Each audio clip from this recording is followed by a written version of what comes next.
again. Well, Shrines was actually fun. Shrines were fun. Yeah, Shrines along with the talent tree being fresh, minus respawn timer, undying instant respawn. Those were good times. They were good times, John. There's your Roshan. Scan's going to connect. Atlantis.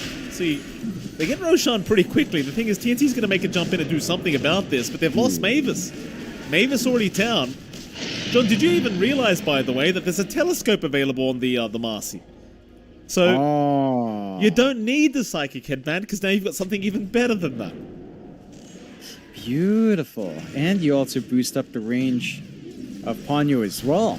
Yeah. So his range for Dark Portrait is just perfectly balanced. Well, actually, I think the main thing you should do is give the telescope over to the Grimstroke and switch those items. Right? Right.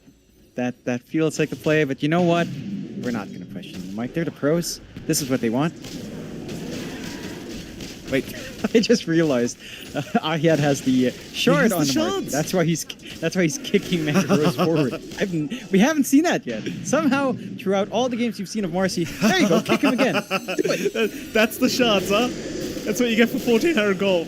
Just a kick in the ass for this poor Ursa. Yeah, it's just tossing everyone around. It's like, move, you bum, move! Primal Split was committed. Not going to mean too much, though. The Exorcism still going here for WS, and they'll move in now with the Inkswell. Rather Dark Portrait. TB Illusion doing so much damage, but now the Ursa being caught out, being pushed in by his own Marcy. They're in trouble. Coil's there. 4-staff away, but Yoe will just go all the way and take down the Marcys. The buybacks are going to come in, but now the cavalry is incoming as they've got Mavis down. They even found Yoe. Onto the Shaman they go. More buybacks to be committed this time from TNC Predator.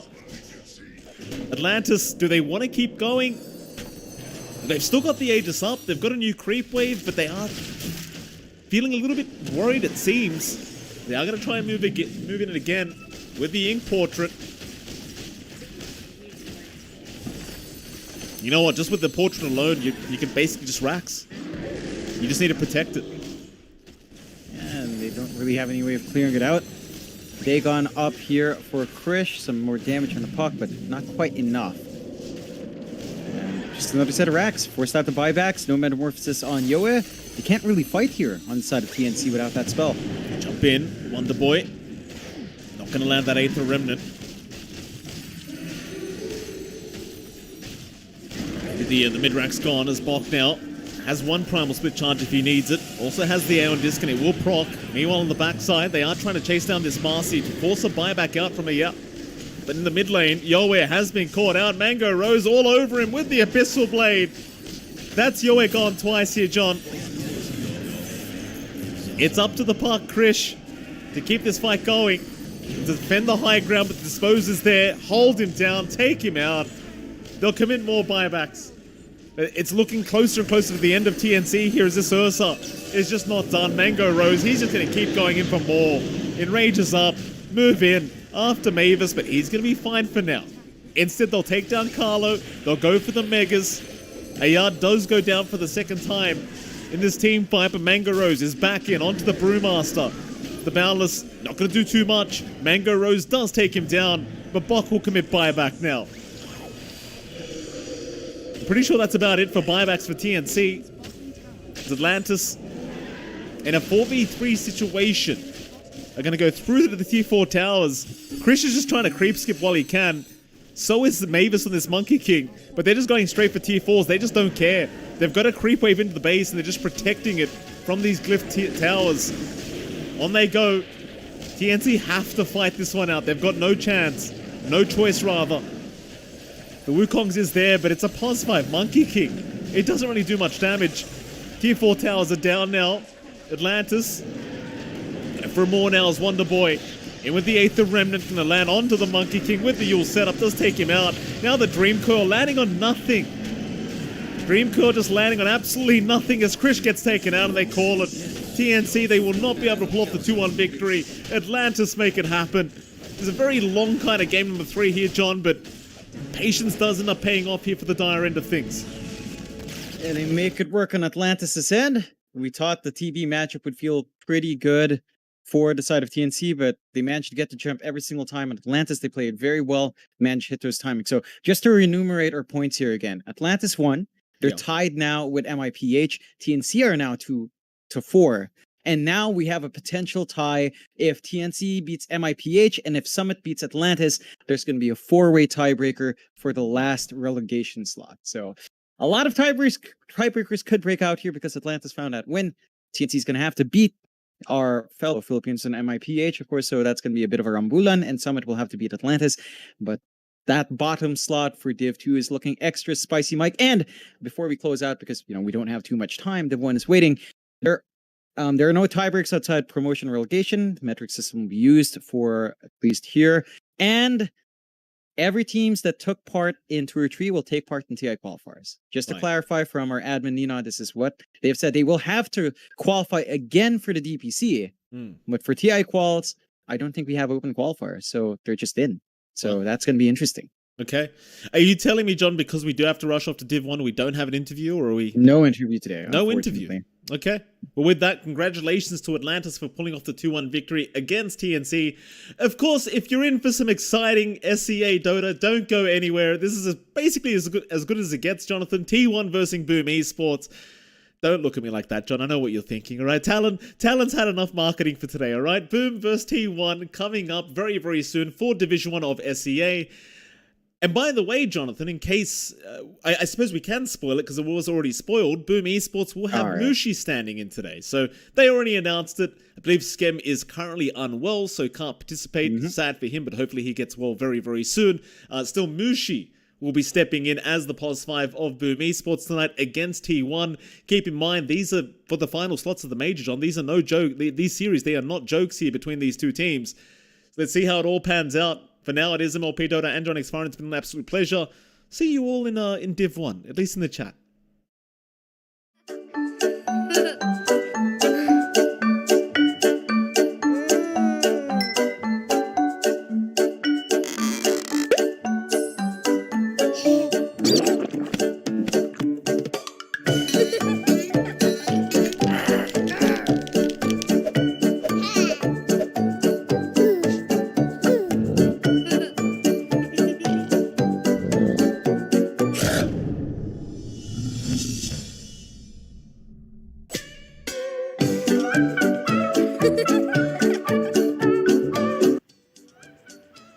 This is so sick.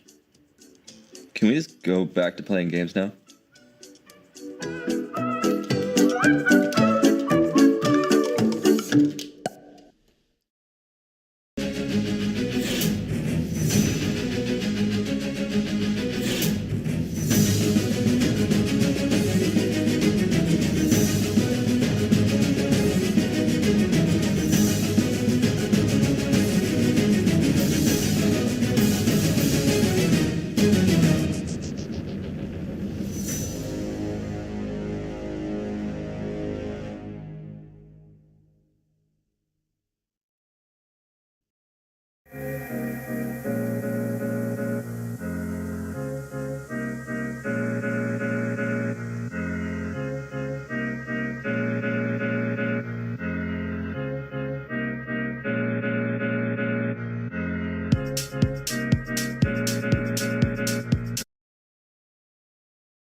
friends who evolve together, evolve for the future. That's friendship in a game well played. Get Go Plus 99 and go play with Glow Prepaid. Gonna be unpredictable, I'll say. We didn't scrim against them a lot, so we don't know what they play in the scrims. We need to be careful with the draft and not get outdrafted. But in terms of gameplay, I'll say our gameplay is better. Our movement in the map more like team movement oriented. For the laning stage, it mostly depends on the hero, but I think they're also strong in the lane. They're T1. Scam and teams is like want to like roam a lot and rotate mid, trying to help Yopaj. Yeah, we're watching for it. Yeah, I think this matchup like gonna be a fun game because it's our like old teammate already and it's our friends too. Like Yopaj Scam, it's just gonna be a fun game. I think they really know how like to play with each other and how to use their teammates. That's why they're really strong. Mostly it like depends on the drop. Maybe if we can outplay them, cannot really say like what's gonna happen in the game. For me, all of the lanes are important. I think T1 likes to prioritize their offlane. I'm confident Jack and Scam will manage to win the lane. Geopass versus Scar is definitely good for our team if Geopass win the lane because our tempo will be better. So yeah, it's really important as well. I think we will have to play a little bit more aggressive in this matchup. They have good late game when it comes to late game. They're quite good at making decisions. T1 weakness that we can use is their 3 cores like to farm. If we can like manage to move fast in the map, we can punish their greediness. Yeah.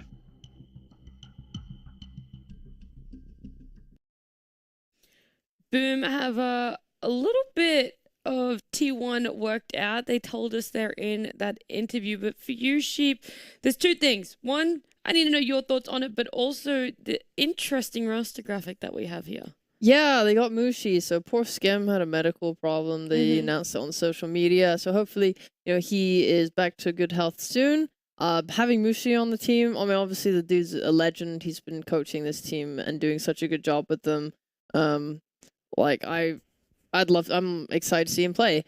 Draft-wise, this team has been playing around with the new meta and patch, but also they've kind of lately been going back to old stuff too. They've been playing obviously the new things, the clockworks, and such. Like I think Yopaj has been trying some new mid heroes. He was playing as Tiny for the first time in this tour. But then recently we've also seen them go back. Tim's Marana with the FBZ Mars. Like this has been very exciting. This is something they had a lot of success with. Against Polaris, Yopaj pulled out his Ember Spirit and absolutely dominated the game, having more than like double the hero damage of anyone else on his team. And then they revert back to first phasing Ember against like RSG and win with that too. Like this is stuff we saw from Tour 2 and they had a lot of success with. And yeah, they've been trying a lot of new things, but old is good too. So we'll see what Boom pull out here against T1. Yeah, Boom have quite a big array of playstyles that they can pull out. They'll be coming up against T1, a team who struggles a little bit more, Fear, with changing up that playstyle and finding what's worked for them so far this tour. Yeah, I mean, I think this game is do or die for them with 2 losses already, and with Boom and Fnatic being their next opponents, they got to show up here. And I think the big thing that they really need to focus on is mainly their drafting. And as we are in the draft right now, I can wrap this up quickly. They picked position 5 Razor one game. Didn't look so good. A lot of Terrorblades into picking a Slark. Their drafting has looked a little weak right now. And I think they should really need to show up against Boom here and put together a more cohesive draft. Yeah, T1 aren't looking the best. They've lost 2 series so far, 1 to Talent and to RSG. But Boom also lost to Talent, so there is a little bit of silver lining for T1 that, they both fell to the same opponent, so it's not all lost for them. They have the potential to still have a fighting chance for the major. This Game 1 draft underway. Mars Coddle for Boom. Okay. Are you surprised by those 2 coming out? It looks like they're just going back to comfort. FBC just gonna pick up the Mars. I think this hero is very risky to play into Warlock in the laning stage, because you're going to have most likely a pretty bad lane against the Warlock as a Mars, because you don't have any self-sustain, and a lot of players aren't building the hero in a way where you can have self-sustain, like the armlet build, or I've seen some Mars just go for the casual Ring of Health just for the laning stage and turn into Refresher later. I'd like to see something like that. Normally when you see a Warlock, you want to pick like, Beast or some Zoo, but Beast isn't particularly favored in this region, so they're gonna go with the Mars FBC Classic though.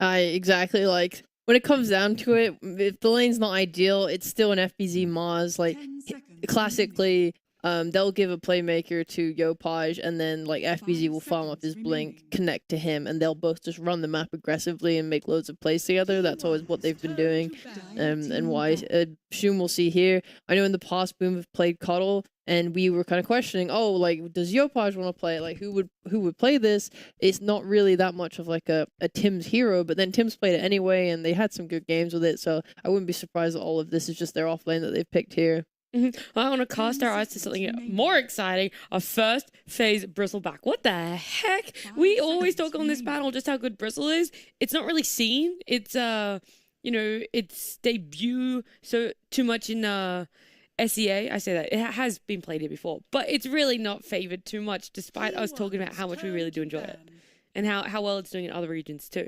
Yeah, I think I watched a game earlier on Europe West or something of first phase Bristleback. Or first pick Bristleback. I have no idea. This hero is picking up a lot of popularity, though. Yeah, the stocks are rising for Bristleback. Definitely a strong hero right now, but Mars is actually a Bristle counter. I'm surprised they picked it.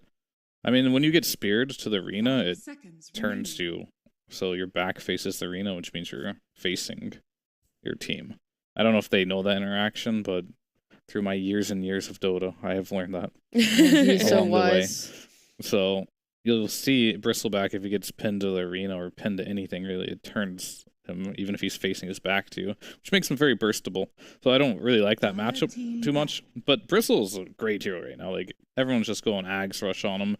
You get 1,000,000 damage. You're really annoying in team fights. Everyone just gets AoE sticky, and Quills do a ton of damage. You hit for 1,000,000 damage. This hero is just very strong right now. Yeah, no, we'll see that most likely safely. T1 fashion, they'll probably end up lost picking Cuckoo's hero. I feel so bad for this Bristle. I'm pretty sure like Coddle's gonna go Vessel. He's gonna get Arena'd. And he's gonna get whatever. What is Coddle's W called? I don't even remember. But they're gonna use that on him.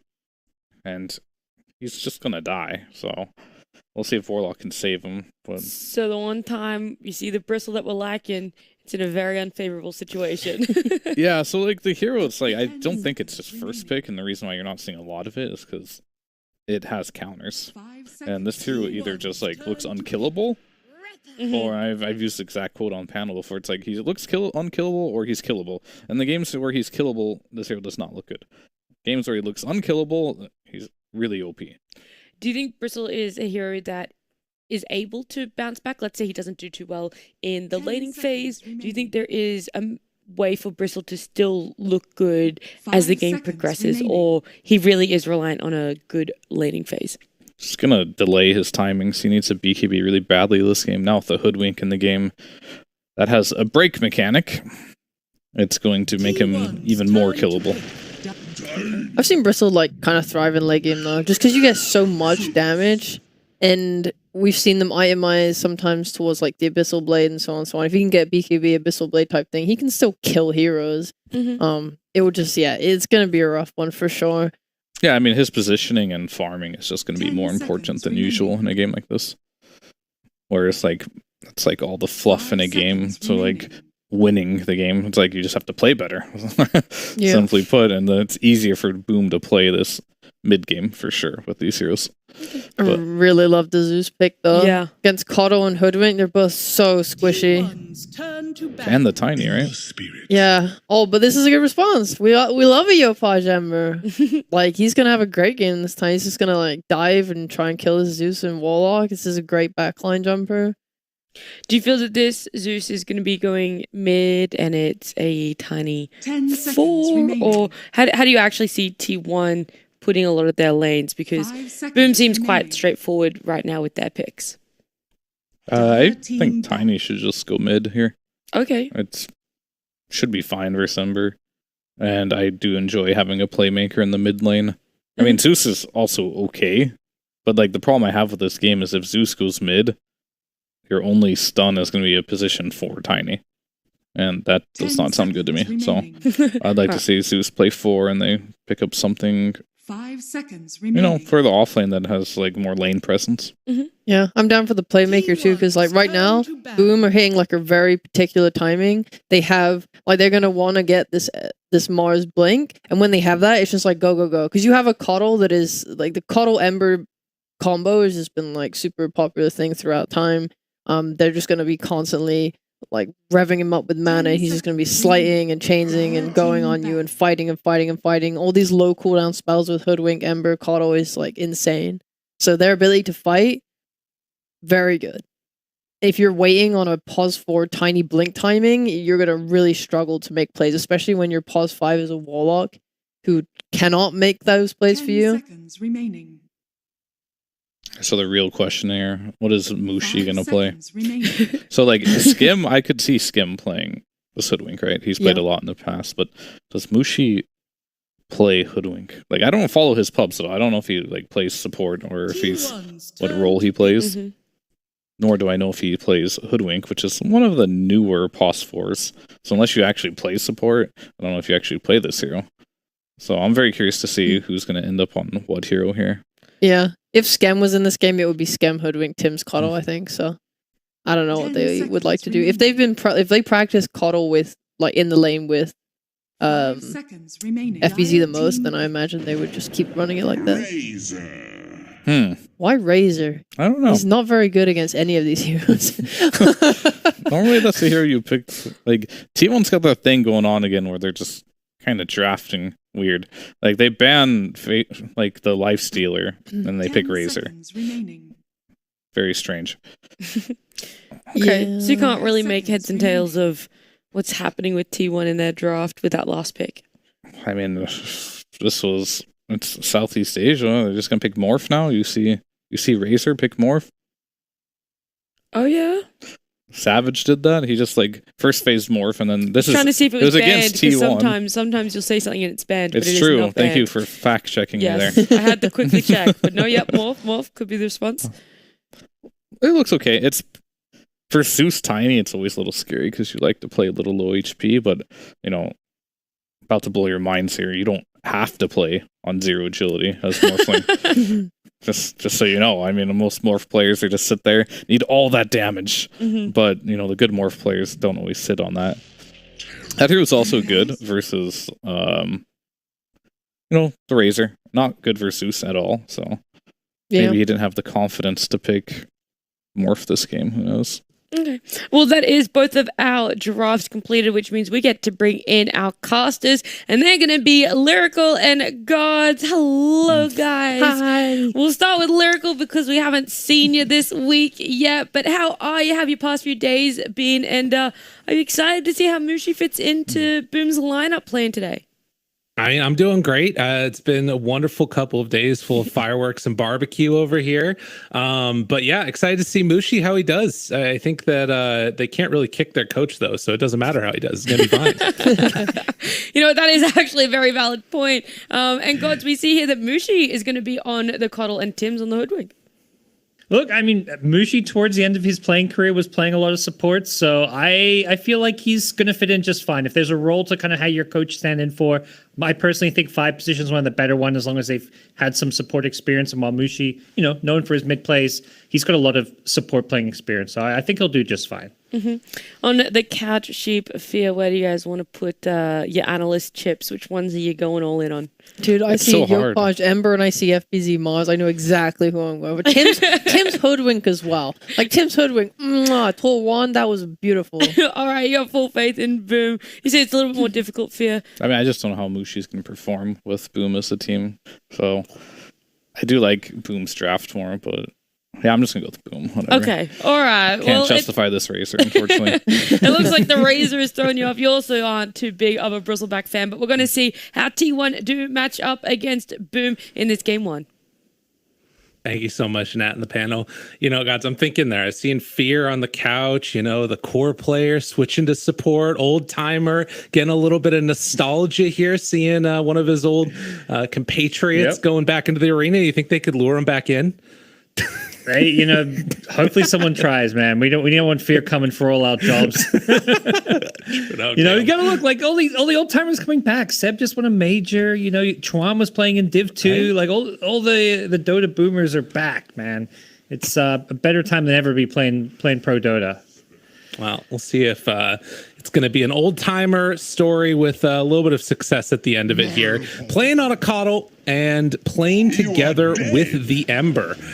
You set up Skim. I don't know what's going on. Oh, there's a couple of little things. Everybody's excited that Mushi's back. You know, I can imagine that like almost all the younger players in this game watch so many of this dude's replays.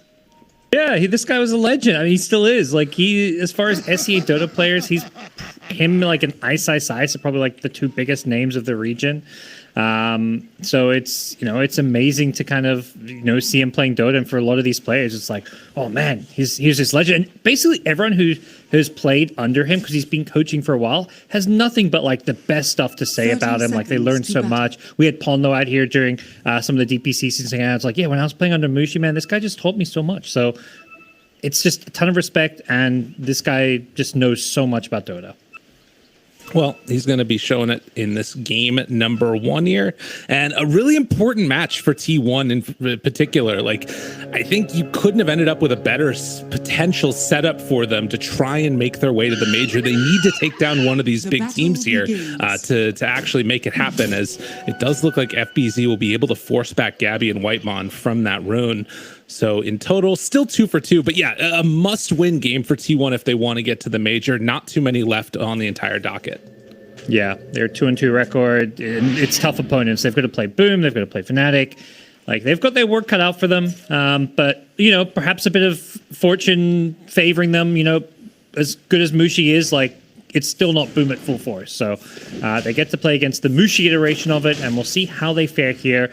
I don't mind their draft. Like, I do think we've seen a lot of this offlane Razor, and SMG have been really big on it, and it hasn't been doing the best in this region, but I'm curious to see if T1 can play with a lot of tempo, because like a Bristle, Razor, Zeus, like these are three heroes that don't want to go super late game, but they're going to kind of hit this mid game timing where they can just get really strong with a couple of items. Radiant's courier. Right, and that's going to be the thing to watch for. Is like I'm also looking at this Terrorblade, you know, on Jackie, and great Jackie Terrorblade. This dude's an absolute star on this hero. But you also got to keep in mind there is so many different like forces of mixed damage in this game, particularly the Zeus. This is considered one of the better counters, and it's going to be up to Yopaj on the Ember, Mars finding the potential for kills in these moments to try and hunt him down, as Tim's is being chased underneath into the trees down bottom, but will manage to get away just barely there.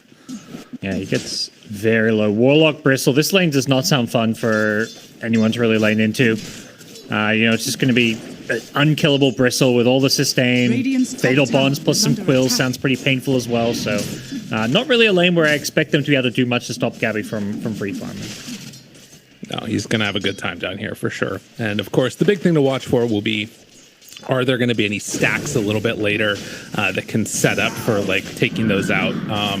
But of course, you kind of need Zephyr in this lane with Cuckoo, or else he can get potentially zoned back as well by just the Illuminate spam. Super annoying from Mushi. As Tim's he's burning ticking down. Oh, goodness gracious, that was 3 HP. Oh man. Oh man. And then the pushback to get away. Yeah. He's out. He's got a salve. He's got some more regen on the way.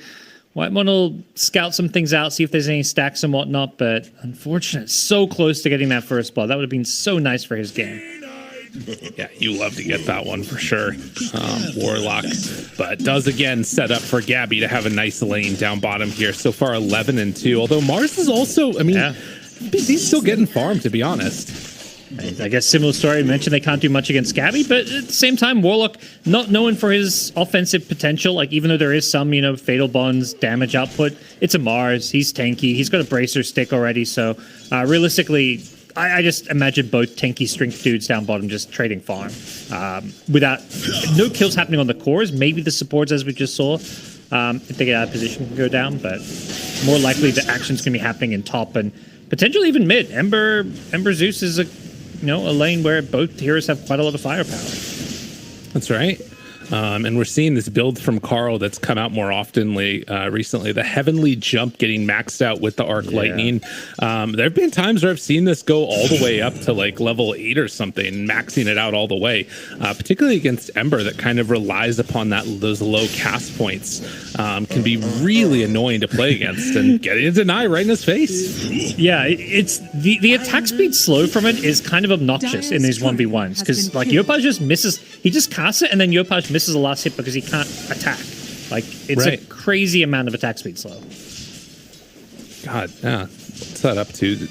There's 50 damage also on top of that, but 100 attack speed slow is no joke. There are some more stacks being built over in the jungle right now by Mushi. Gets another one of those hard cams built up as he makes the rotation over and takes the water rune away. And that also is going to set up for Yopaj to get the other one. So Zeus needs to TP all the way back home. This is the boom special. They're like, let's secure Yopaj's lane. Rotate both supports to secure. Not even 6-minute power runes. These dudes are like, water runes? Sure, let's do it. Let's rotate. FPZ's Mars doesn't need help. TP's farming under his tower, like more or less free farming. Like, it feels so nice, like for your mid laner when you can secure these runes. Carl's tipping him. He's like, come on, I want a 1v1. What's going on here? Well, and it's worth noting that he was winning that 1v1 pretty handedly, and he's still ahead in terms of XP because, like you talked about, those couple of denies off the Heavenly Jungle. Look at it. He goes on in there, didn't quite get that one away, but very annoying to lane against the Zeus in mid. Yep. And I mentioned maybe some kill threat, but with the Flame Guard being leveled up, Yopaj is going for a very farming, kind of just defensive build here. Maybe this is just the build you just have to go against Zeus, since I think with the new Heavenly Jump, it's so hard to kill Zeus now, unless you have like maybe the Dream ganking support duo, which Hoodwink's okay, just not great. Top lane they're going to go in on Jackie. Not sure they'll have the damage for this, but some good harass. Yeah, keeping him pushed back there, and we'll take away some of his damage so he can't last under towers effectively. Nice little move there, keeping him a little bit under control. Zephyr also has been kind of matching Mushi's movements and slowing down some of those stacks that you'd normally get in the jungle. I think he only has the one camp stacked, actually, at least for the last couple of minutes here. So doing a good job of slowing down the later farm of Boom. Yeah, definitely a game where both teams should be wanting to get some stacks if possible. Bristle loves to farm those stacks. And Bristle, he gets pulled in pretty deep, taking quite a bit of damage here. Might be okay, but yeah, they need to be a little bit careful with Zeus ulti up. A chance for a turnaround could happen pretty quickly with this hero. Yep, but does cost a lot of Zeus's mana. He'll use it for a kill, but it doesn't. It does limit your ability to stick around and lane and mid. Are scanning. Right. Well, he's pump faking. Just letting him know about it.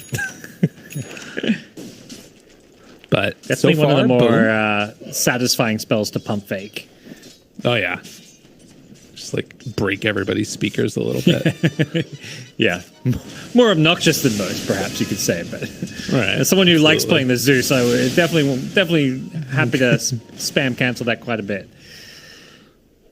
Well, again, as we've seen a couple of times in this region, slow starts to the game as both teams waiting for those sixes to come online. And even at that point, it's not the easiest thing in the world to make a go at people. What's going on here? Okay.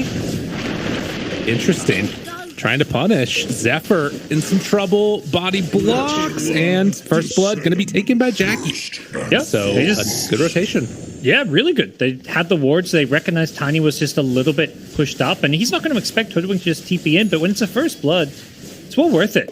Unless your Mars desperately needs to help in lane, which, as we've seen, FBZ is more than okay down here by himself. He's got 1,300 health, Ring of Health 1. He's unkillable. Like, this Bristle just can't solo kill him. If you ever go on the Mars, he'll just, he'll spear and just walk away. So, really smart TP rotation from Tim's. Speaking of rotations, though, Yopaj is going to head on into the jungle here. Was looking for a bounty room, but might be looking for more. This would be a really nice kill. Having that arena and ability to turn Gabby. They are looking for an opening, but Gabby, sensing the danger, is just going to go back behind the tower. And yeah, immediately Remnant's back towards mid. Dire's middle tower is under attack. Without that Searing Chains to initiate in, it's not that easy to find any kills. And Carl gets a regen rune on the Zeus. Yeah, because of it. He can just farm, probably just going to farm it up with this, but very, very happy Zeus. TB does need to be careful. I mean, you mentioned before the potential for a Zeus ult's always there, so any kind of rotation into his jungle can be followed up with a Zeus ult, but doesn't seem like T1 have the vision to really play around that jungle. Really like the way Boom have kind of set up their wards. They're getting a lot of information, scouting out the enemy triangle, protecting their TB. Just feels like they're getting a lot of value from the vision they've set up. Yeah, making sure that they are keeping things back and away. Zephyr makes the move up top there. Mushi not going to get found, but he does get a courier kill.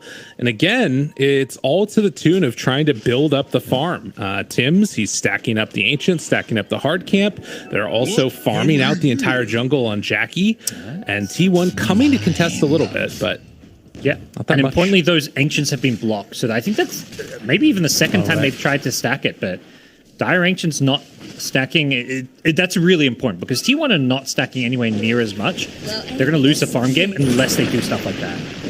Right. Zephyr, he's going to get found trying to de-ward and will be killed by Yopaj, who has gone for the phase boot. So looking to get active around this this early timing here.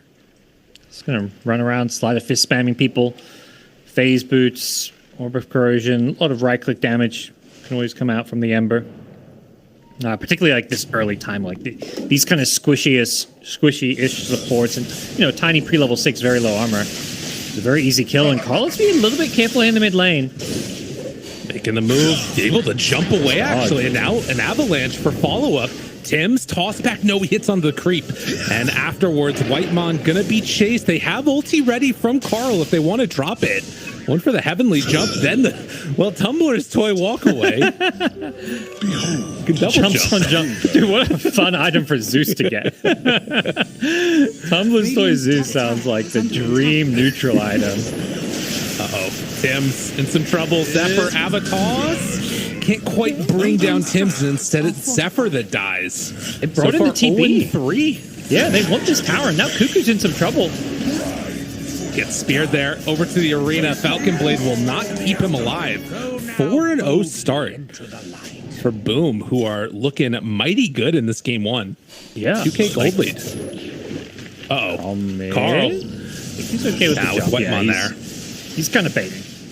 There's a chaotic offering, so any kind of commitment could really go south if the Warlock gets off a nice ulti and kind of in return. He just finds the ward behind the tower too. So denying some of that Boom vision, but so far it's been all Boom, just making all these nice little early moves. They don't get the tower with the Zeus there, but they're still building up a bit of a gold lead here. And TB continues to just farm it up. So it does feel like T1, it's been a slow game for them so far, and like you'd think they should be playing faster. They've got a Bristle, he's got Hood Vanguard, he should be tanking, ready to fight. But to me, like this Bristle does, he's not the most active or mobile hero. He kind of just wants to statically sit in his lane. His timing's going to come like soonish. Like they can't actually easily take these fights early on until Bristle maybe gets like level 12 or something. And that's when they're going to feel like they want to kind of 5-man, take Roshan, take objectives. Right, and that's going to be the things to watch for there. And in the meantime, try and stop as much of the bleeding as they can. Or simultaneously make some of these moves. A take on the top tower would be nice, but not easy at all. Yopaj goes on in, gets the bounty rune popped to heal back up afterwards, the bottle. But yeah, a little bit of a weird one. This rune spawns bottom, and it's a regen for him. Yeah, they were both just committing for the rune there. It was one of those, like Zeus was like, I'm committing for this. I hope it spawns here. And unfortunately for him, it didn't actually go there. So Yopaj gets it bottom. Cuckoo's going to be careful now. There's another arena. He's just going to die to this. And down bottom, they're also taking down Zephyr. So a couple of rotations in. Warlock ulti is down. And down bottom, Zephyr is also dead. 6-0. They're chasing. Boom, keep on looking for more. I mean, this is happening on 2 fronts right now. They just don't have a place to go. And we're seeing some of the issues with Bristle. Like, Bristle doesn't respond to this kind of aggression very well, nor does he, like, pressure towers. Like, a TB rotation is going to pressure objectives. Like, not that TB's a hero that typically rotates, but I feel like whenever you see Jackie play this hero, he's far more active than most TBs. He's, showing up to take these early towers. As we've seen, he showed up mid from Metamorph, he showed up bottom. He's not using this meta just to passively farm the jungle. And T1 just... Bristle, like, it's hard to play into heroes like Ember. Their mobility and their ability to also just get onto the backlines means they just ignore you. Oh no, and I think Cuckoo might be dead again. Yeah, they move on in, they find him broken, dead. And yeah, I think it was Sheep that was talking about this, the danger of like having Warlock and then a Tiny that really needs a Blink Dagger to remain active. Nobody does anything on T1. They're literally just chilling. And you finally got your Warlock 6 and used it, but he used it on 3 heroes with no follow-up. Like, he's like, oh, I gotta save my Razor, but you don't... Warlock ulti is not like a save. It's like a counter... Like, it's this kind of counter teamfight spell where you need to, like, have your entire team there to follow it up. And Gabby needs his entire team right now, and he is not going to find it. They smoked into the triangle trying to find the Terrorblade, and instead, it's Gabby that gets found, and Gabby that's going to be killed. Over to the side, they do find TB, but Jackie, he gets off the Sunder, able to walk away. This is about as tragic as it gets right now. Dude, Cuckoo. Just kidding. Yopaj, has he overcommitted? Toss back, a chance, good kill. They needed that one. Oh my god, they needed that one. Yep, I think Boom and Yopaj specifically, he was feeling himself a bit too much after the amazing side. He probably looked up, he's like, oh, we're 9-0, let's die for this. Really heads up play from the Tiny Zephyr. He just waited at the Fire Remnant, had the toss like already pre-cast, it looked like. The second Ember tried to Remnant away, he was tossing him back to his teammates, so... Great kill for T1. Their first kill. They're finally on the board, Lyrical. It took them a while. I mean, and it's a good one to get. Obviously, Terrorblade would be really nice since he is almost at a BKB. Holy moly. I'm just wondering if it's coming too late. That's the big worry I've got here. Yeah. It does feel like there's going to be some issues for T1 in this mid game. I think specifically this Razor just doesn't feel like there's any way for him to impact this game. Like, he can't run in. He's just going to melt to the TB's right-click damage. So somebody's going to address the TB, but with a BKB, your Zeus just can't do that the way he's supposed to. Yeah, the smoke now. They're going to get Gabby. It did turn red on, oh no, FBZ. He's about to get speared. Warlock Golem ready to go. Drops down right as the spear goes out as well. Gets pushed out of the arena now. This is looking a little bit better here for Boom. But do they have any type of control? It doesn't quite look like it. FBZ is going to be the one that's left behind. A spear throwing over to Carl, but I have the chase down and the kill. Afterwards, though, Zephyr gets absolutely bodied by the Slight and the Acorn shot. Yeah, he gets sniped. Just...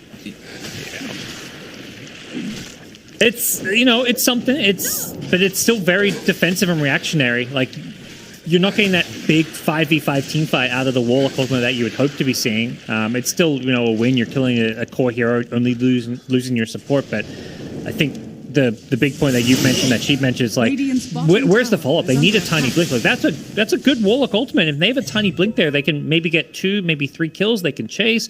They can toss somebody back in. But they just don't have that playmaking hero. Like Zeus, Bristle, Razor, there's no stuns, there's no catch.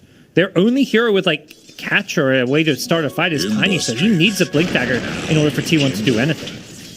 All right, and so many of these like plays have been around this top side where, I mean, Boom had invested 3 separate wards that are still keeping pretty good vision over this area, and every time it fights, it's just so hard to go into that.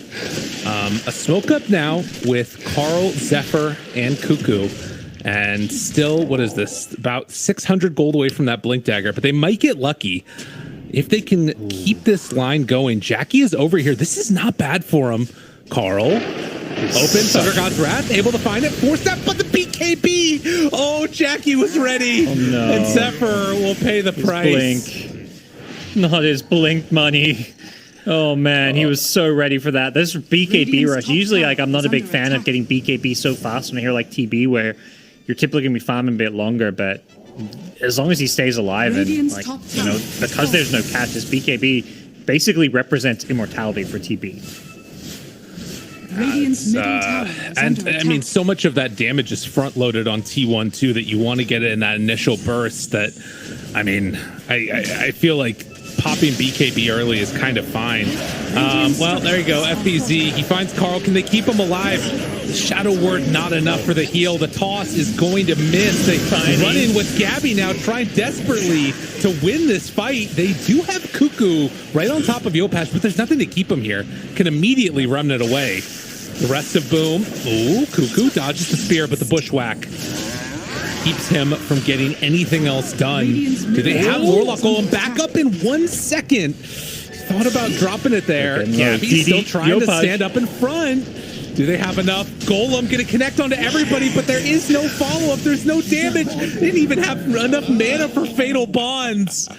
They lose Gabby. Cuckoo's about to drop here as well as they run him down on the Razor.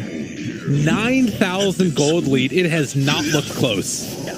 I mean, it feels so nice to fight around a DD like that. They're just kiting. Like, they just keep on poking in and out, spamming the Sleight of Fist, long range Illuminate, Hoodwink just getting all his spells off. And without jump, like, heroes like Coddle and Hoodwink are just using all of their spells, like 2-3 times, volley after volley coming out in a team fight, and there's nothing to ever threaten the backline. And heroes like Ember and Mars on the front line are also just at this point where they're tanky and farmed enough. Like, I love that Mars went for this Hood, not BKB. He's just sitting on 2k health with a Bracer Hood and frontlining and tanking all this damage while the heroes behind him dish out damage. So honestly, Boom's just itemized and played this game really well, really smart, and T1, it just feels a bit helpless. Like another Warlock Ultimate where what does it achieve? What can it achieve? Because there's just nothing to use around it.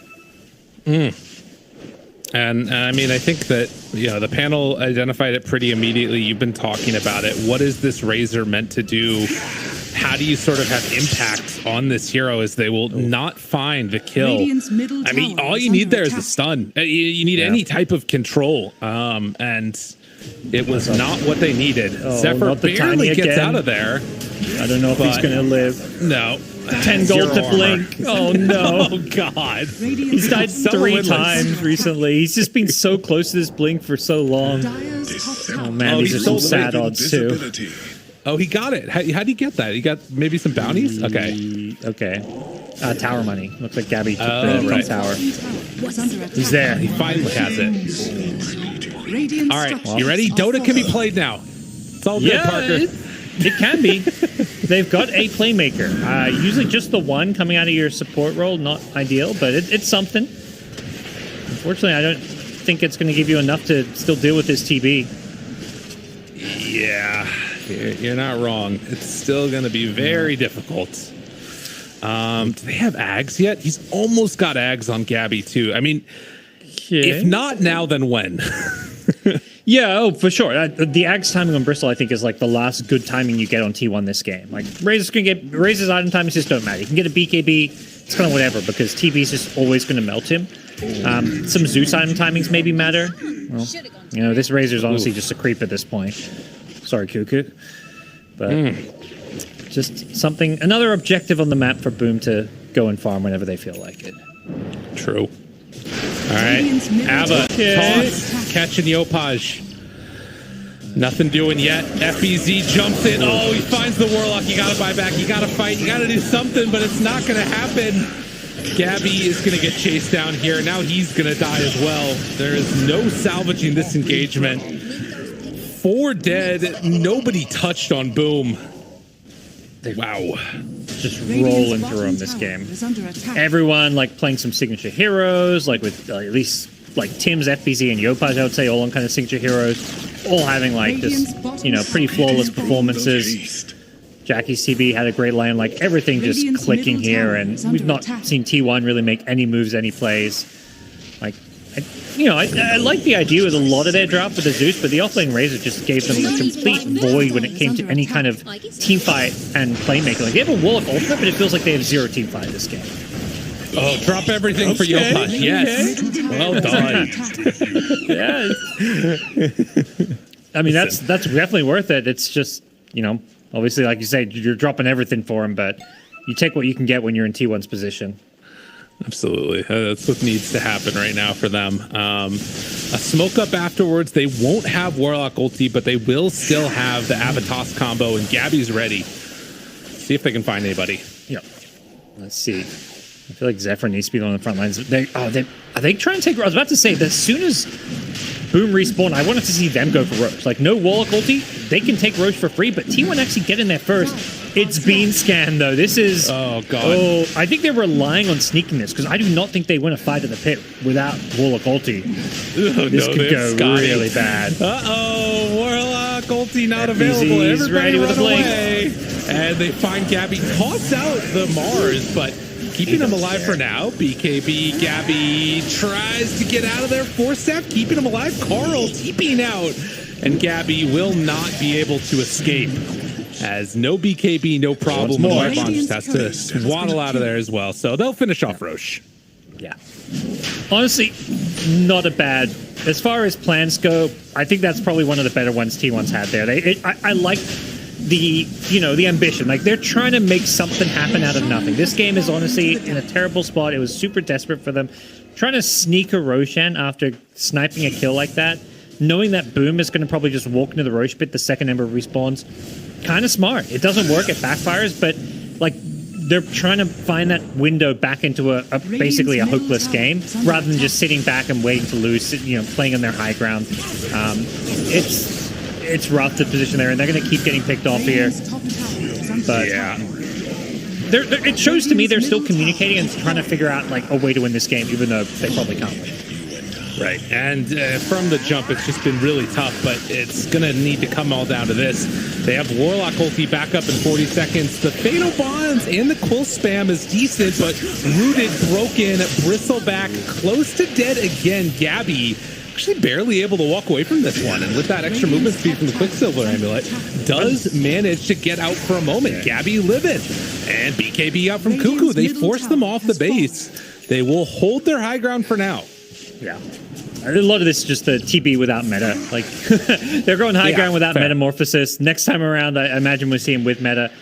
We do see Yopaj, he's going to be a little careful not to overcommit. We've seen a few deaths from him, first in the mid lane, then up top when they drop a Warlock Rock on him. So it's not been the flawless Yopaj Ember performance, but it's been very flashy, as always. He's diving, he's going for kills, he's trying to be as aggressive as possible, and now with BKB Maelstrom, like he's packing a punch. He's doing a lot of damage in these fights, and if he can get to the backlines or just play like this, he's just going in 1v5 while his TB just, can focus objectives. So, right.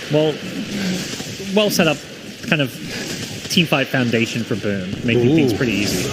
This is interesting. They catch Gabby there. Have the Golem going to connect onto everybody. The Avalanche afterwards. Jackie holding on to his BKB. Still has the Aegis as well. They will not get him. The Sunder comes out at the last second. And then the Force-Staff forward. It was meant to be better, but it didn't end up happening. Tims will die, but it is a big price to pay for all of those kills onto the T1 course. Mushi better be a little careful. I imagine Tiny may try and snipe him as well.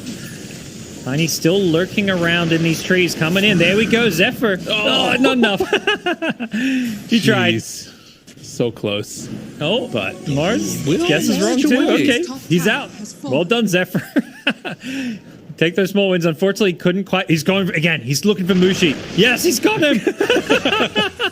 Take that. If Mushi was going to go unkilled this game, he's so mad right now. I actually don't think he is. I don't think he's looking at Yopa just kill Carl in the base and is unconcerned. Will manage to get out just barely. Damn. Under attack. Yep.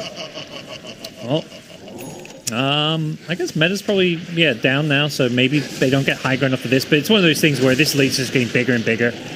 And I think the biggest thing with T1's draft is like they don't go late game. Their draft was meant to spike around this like 20 to 30 minute stage and be playing from ahead. They were playing with Bristle, and 0%. Says Gaben. We'll see, but it kind of feels that way when there's a TB on one side and a Bristle Razor. I don't even know if you can group Razor into a core at this point, but no. Yeah. I would say Whitemon with like maxed out Fatal Bonds is more of a core than Cuckoo this game. It's true. Like the potential damage he can do. It's rough, but it's true. Yeah, I don't know how Cuckoo's meant to do anything against a TB at this point. But they're going to go for another Hail Mary. They smoke one out. Again, T1 not just willing to sit in their base and roll over and die. They're looking to go out guns blazing. Double sentries drop down as FBZ broke the smoke, and they won't find anything there. Yeah, tough one. It is a tough one. No doubt about that.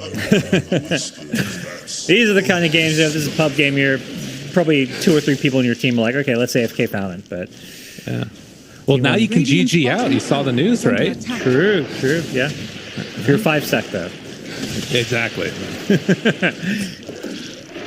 It is a little bit different.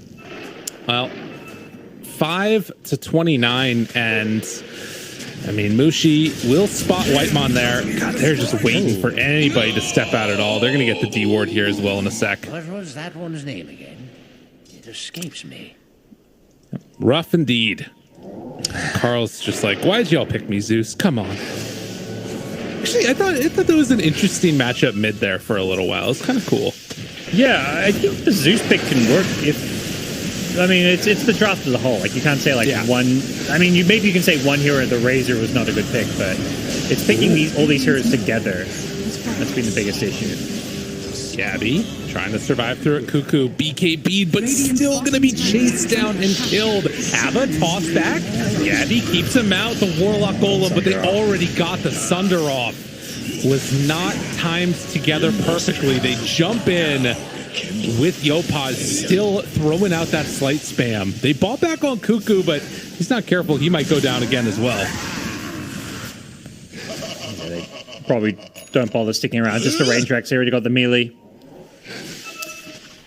Yeah, we're seeing, time and time again. It's this T1, like, their draft just is lacking that kind of ability to really make plays. That's kind of the issue with the 3 cores that they've picked. And we'll see Boom. If they want, they can kind of slow things down, wait for another Roshan. At least they're going to wait for Metamorphosis and BKB back on TB. I realistically, any fight with Meta plus BKB TB shouldn't be losable for Boom.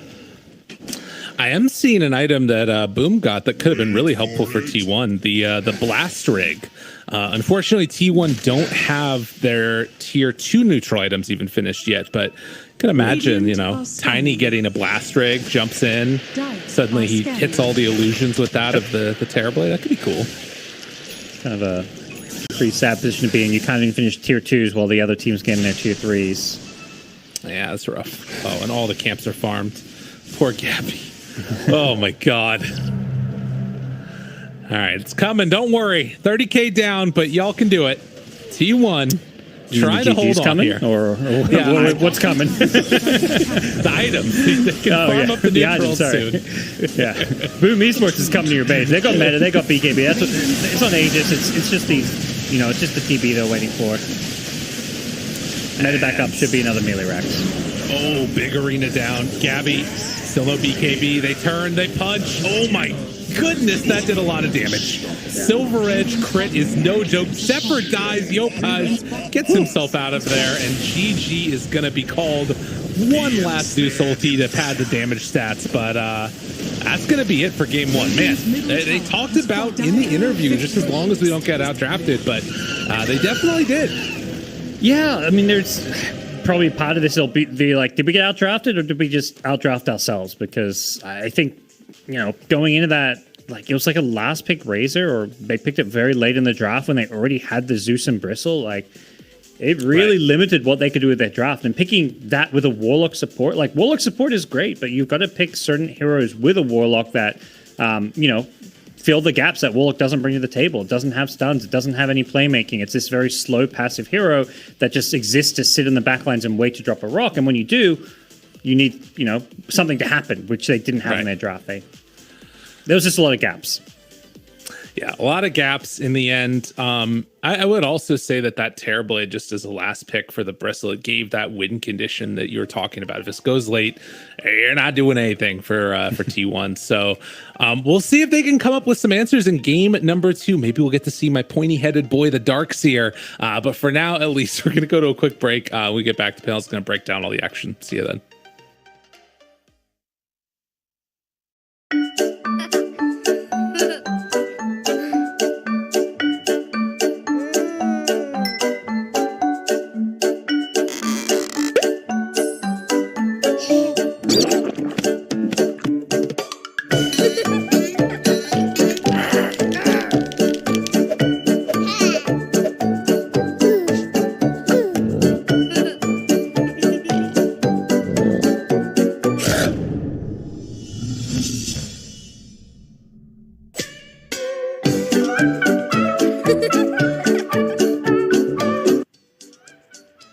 This is so sick.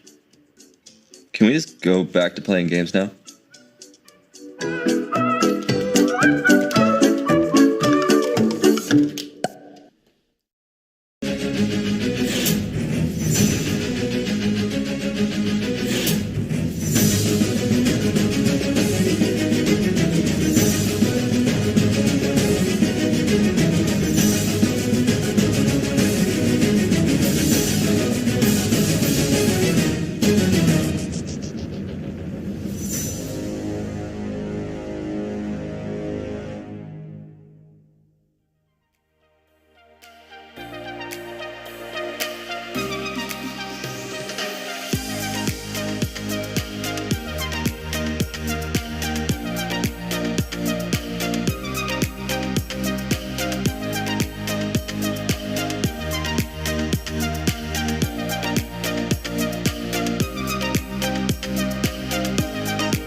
I would say fantastic showing from Boom, but these two over here feel that the sign, the picture, what is it? Picture speaks 1,000 words right there. A million words. Actually, I mean, it's it only says 3. Yeah, I was it's going to say it actually just says 3.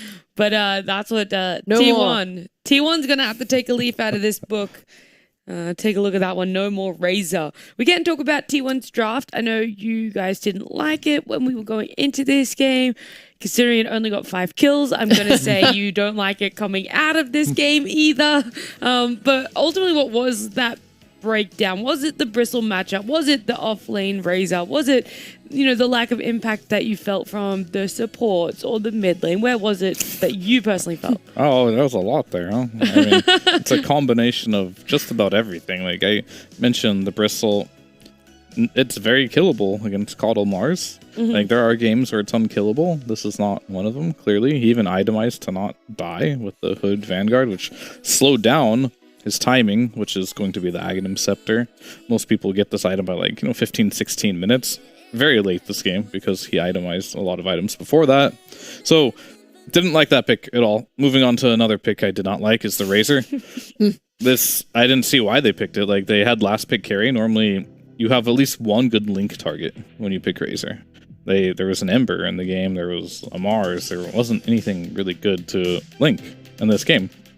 Moving on to the third thing I disliked in the draft, which was the fact that their only playmaker, I wanted the tiny mid, just so they can somehow make this draft function. They put Zeus mid, right? And then now their only playmaker is just the tiny 4, and he died 3 times in a row in the early game, ended up having 12 deaths in this game, so his Blink Dagger was nowhere to be found. They just couldn't really do anything in this game. Yeah. It was just a very disappointing draft from T1 I talked about before. They need to work on their drafting, and unfortunately they don't seem like they have a good grip on what they should be picking right now. Yeah.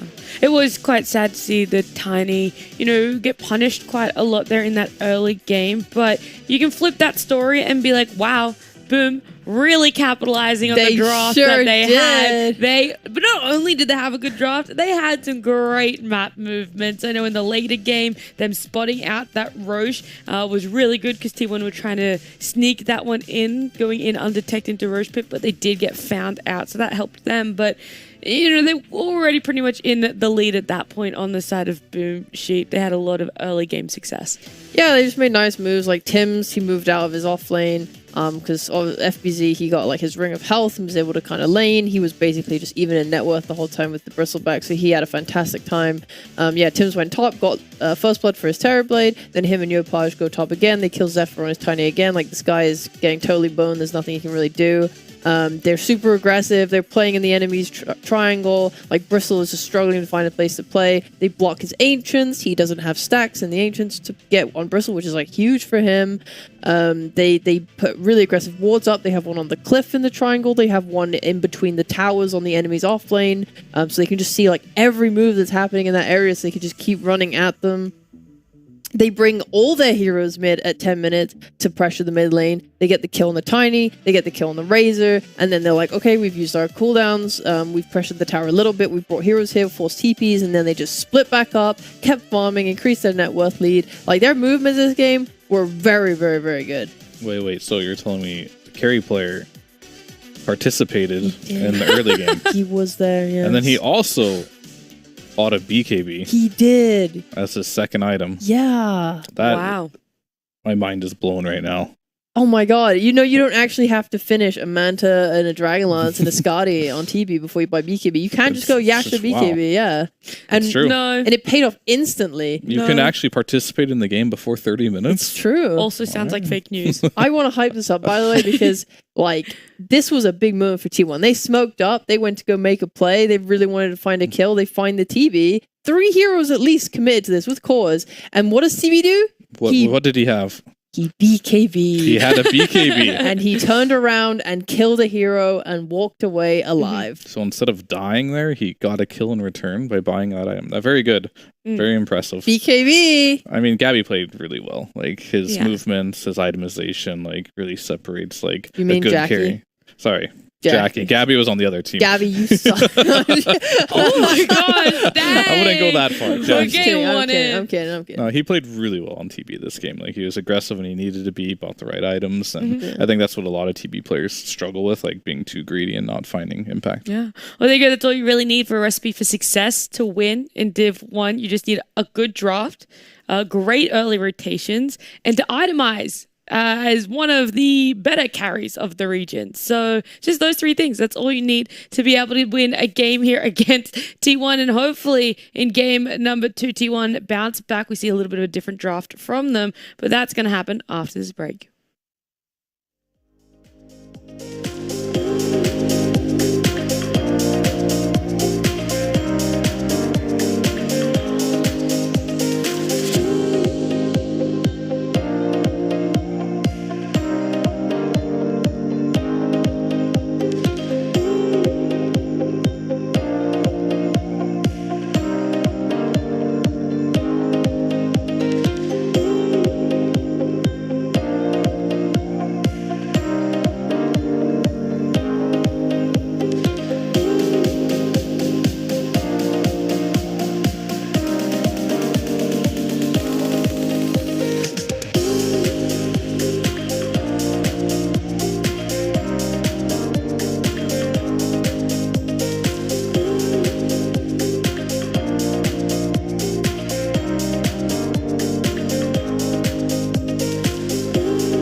Hi, Hi, this is Savius. You're watching CDPC on Beyond the Summit. Hi, this is Armel. Hi, I'm Mizu, and you're watching CDPC by Beyond the Summit. It's SEA DPC by Beyond the Summit. I'm having a little bit of a giggle with my co-mates. Co-mate? Is that what I am? I couldn't think of the word. I'm so sorry. Colleagues, I think, is what you're going for. I was going to say what she was going to say. co-stars. It was going to be co-stars, and then I'm like, we're not really stars. Okay, I'm a co-mate. But you know what? Co-mates is going to be a great segue into our partnered section of this broadcast. Whoa. That's right. For some reason, my brain's so off track right now. But yes, mate, they're Caffeine Reimagined. More day, more night. You guys can get 30% off using the code BTS Dota. You can also head over to bts.gg/mate for more information. There'll be some free shipping too. And our second partner that we like to give a shout out to is 188bet. They are the official betting partner of SEA DPC Summit Tour. You can also head over to bts.gg/188bet. Whew, that's a little links, a little codes. Hopefully you guys can remember it. All you need to know is mate and 188bet. Honestly, that's all your brain needs to be filled with. I'm pogging. I'm gonna go bet on how many mates I could chug after this broadcast. 4. I reckon. You have that much hope in me? I reckon in a span of 10 minutes you could do 4. 10 minutes you could definitely do 4. That's fair, actually. Well, sorry for having a little bit of a giggle at the start there, but the Game 2 draft is underway. We can jump into this one. Do you feel there are any needs for some bans, or are you just targeting Mushi? He was too strong. Man, ban the Mars. Come on. Like, if you're T1. Yeah? Yeah. Okay. Just ban it. The problem with this is they don't know what Mushi's going to play this game, so they cannot preemptively ban it. They can only target one of his heroes. Yeah, I mean, that was a very... I don't feel like this coddle was the problem, but, you know, to each their own. It was. I feel like... They couldn't feed off him. No, I feel like FBZ right now, like, he has his comfort. Not that he can't play other heroes, but when Boom looked good, he's on a Mars or a Pango right now. And I think they should really, like, focus on putting Boom out of their comfort zone a little bit here. Do you think they'll just Ember here? Right now? I mean... Yeah, like on Boom. Because otherwise it's probably going to get banned. It's fine, yeah. I don't think it's bad. You'll have 3 bans for it. They cannot be allowed to continue. Yopaj is out of control. His Ember, he just keeps picking it. And he just keeps dumpstering everyone. Like, he was getting so overconfident with how well he was doing last game that he fed twice. He was like, I'm the ruler of the wall. I can kill anyone. I will dive as far as possible. He had the most amount of deaths on the team too. That's true, of 2 deaths. Or do they want Mars? Yeah. Do they want the Mars or do they want the Ember? I don't know. Mars would be pretty hype. Yeah. Mars would be pretty hype. It would be pretty hype. I don't know. When I look at Boom, I just think of FBZ Mars and I think of Yopaj Ember, and I love them both. Well, they favor the Mars more. It is what they're going to pick up here. Do you want to talk about the Wyvern a little bit? How you feel it's going to... Okay, cool. So instead, we'll talk about that Warlock. Am I right, guys? Hey, yeah, Warlock. They're just Look, the Wyvern they're just locking in Mushi here early. Okay, I was going to say, how do you feel it fits into their playstyle and their lineup and whatnot? Actually, how do you feel Mushi played overall in that game? I feel like that was the big elephant in the room that we actually didn't discuss about at all. It's hard to notice him when your other cores are popping off like as hard as they were. I'll be real. So you're saying he actually could have played absolutely horrendous. I don't think he needed to be in that game. Yeah. Didn't even notice. I wouldn't have noticed. Yeah, he could have been so out of position, but everyone else was just doing so well we didn't notice. For real. He played fine. He was a coddle, and he didn't feed. He made good movements. I mean, he's playing 5, right? So I'm sure he made some calls to like go into the triangle. Or maybe he didn't. I don't know. Only speculation here. Do you think he is doing a lot of shot calling coming in now as normally their coach? Now actually being player? I think he just has to be able to read the room, right? Meaning, whatever Skim did, he needs to kind of like do what Skim did. So I don't know your accent. It sounds like you're saying skim, and I'm just thinking about milk. Oh, you're saying like skim milk instead of whatever skim? Skim did. I'm like, what? So like whatever he did in the the game, now. You need to just replicate it in a way. Okay. I'm just trying my best to ignore her. I respect it. I should try to do that too. I'm trying to railroad everything. Yeah, making me laugh before we come back on camera. That's definitely your fault. Oh my god, T1 have just stolen Ember. That's a easy way to make sure Boom don't get it, and you don't have to quote unquote waste a ban for it. Yeah, but guess what? Boom loved playing against Ember mid. It's the Snapfire, guys. This is a Yopaj special. This man pulls out. Oh, it's Ben. Wow. Okay, I was Keep gonna hyping see. it up. I was gonna see how long you were gonna run away with it before I got to say, but she's banned. No, okay. I don't want to watch this game anymore. I'm done. You caught on. That's what. See, they protected their Ember pick. They didn't have to ban to protect their supports. They just banned to protect the Ember they were gonna pick. Okay, Rubik Kunkka. Very good. Yopaj Kunkka, super strong. This is definitely one of his best mid heroes after the Ember. Can't go wrong with it. Mm-hmm. It's also just, I mean, another low cooldown hero they're just going to run around brawling with. The Rubik, though, shall we talk about it? And I guess it's showing in SEA so far. Yeah, I mean, early, when I played support, like, early Dota 2 days, love playing Rubik versus Warlock, steal the golem, make the highlight reels. Doesn't really work that way anymore, but regardless, Rubik seems very okay this game, but there is one key spell he's looking to steal, and that is Dispose. And we're probably going to see it once this game, and it's going to look really funny, as it always does, because you have like a billion cast range, and you just like throw someone behind you on Rubik from telekinesis range. It's really stupid to watch, and it'll be fun. Did you know it's only been played 3 times? In Div 1, Rubik. It just gets picked against Enigma for the most part, yeah. I haven't seen it much for Marcy, but if you can reliably... But she shouldn't... I don't know, it'll be hard, because like I imagine if you're playing versus a Rubik against Marcy, you're just going to like use your Dispose and instantly press your ults. Or Sidekick, right? Sidekick has a longer animation than ult. Oh, really? So okay. I would do ult. That's fair. Dude, I feel like T1 is literally just stolen Boom drafts. This Lifestealer is a hero that Boom have been highly prioritizing in their drafts a lot. I feel like I've seen Jackie play it more than any other hero this patch. So they've taken away his Lifestealer, they've taken away his TB. What else is there, man? What else can you have? That's all he's got. He doesn't have other heroes. They could Razor if it doesn't get banned, I suppose. And then you actually have a purpose for your Razor as opposed to all these other horrible Razor picks. Jeez. But you just told them no more Razor. No, they've forgotten. They've grayed out that hero. It's no longer an option for them. Do you remember when we said the picture tells it like 1,000 words? So the 3 words of no more Razor, but there's actually the rest of the words would say, well, actually, you can pick it if there is a counter for in the game and a purpose and a reason to play it. All those other words I didn't see on that page. You did see them. You're the one that brought them up. But yeah, I would be okay with that. T1's turn. No, I mean, we'll see. As far as like the Rubik goes, now I look at T1's bands, like the Coddle, Mirana, Snapperall band. Maybe Tim's didn't have like a lot of heroes to choose from here as well. Rubik kind of settled for it. It's okay this game. I do like T1's draft though. This game, they got a little bit of everything. They got the Ember Warlock combo, which is nice. So it's kind of like having a fast hero paired with a slow hero, but also the Fatal Bonds plus Slide has good synergy. Gives team fight for Ember when he wants to go in. Lifestealer is good versus the Mars. It looks good.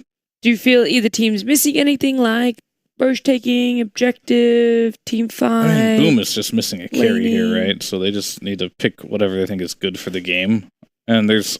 Faceless Void, maybe? Yuck, don't do it, please. Please, yes. Please, no. Yes! What is their chrono damage this game? Boat. And then the heavy scaling. Rubik stolen spells. So T1's saving their last pick here, and you know Cuckoo's he's a counter picker, right? He's got a big hero pool. Sometimes he counter picks himself if he first picks his hero. That's why I like seeing him on last pick as well. So he actually sees something. But when he sees something, he's pretty good at adapting to it. Oh, so Bear, I forgot about that hero because Jackie keeps losing on it. Let's go. Viper's in the pool. No, it's not. Veno's in the pool. Let's go. Viper's in the pool was the first thing we banned. No, it's not. Oh, they should just pick Veno here. Come on.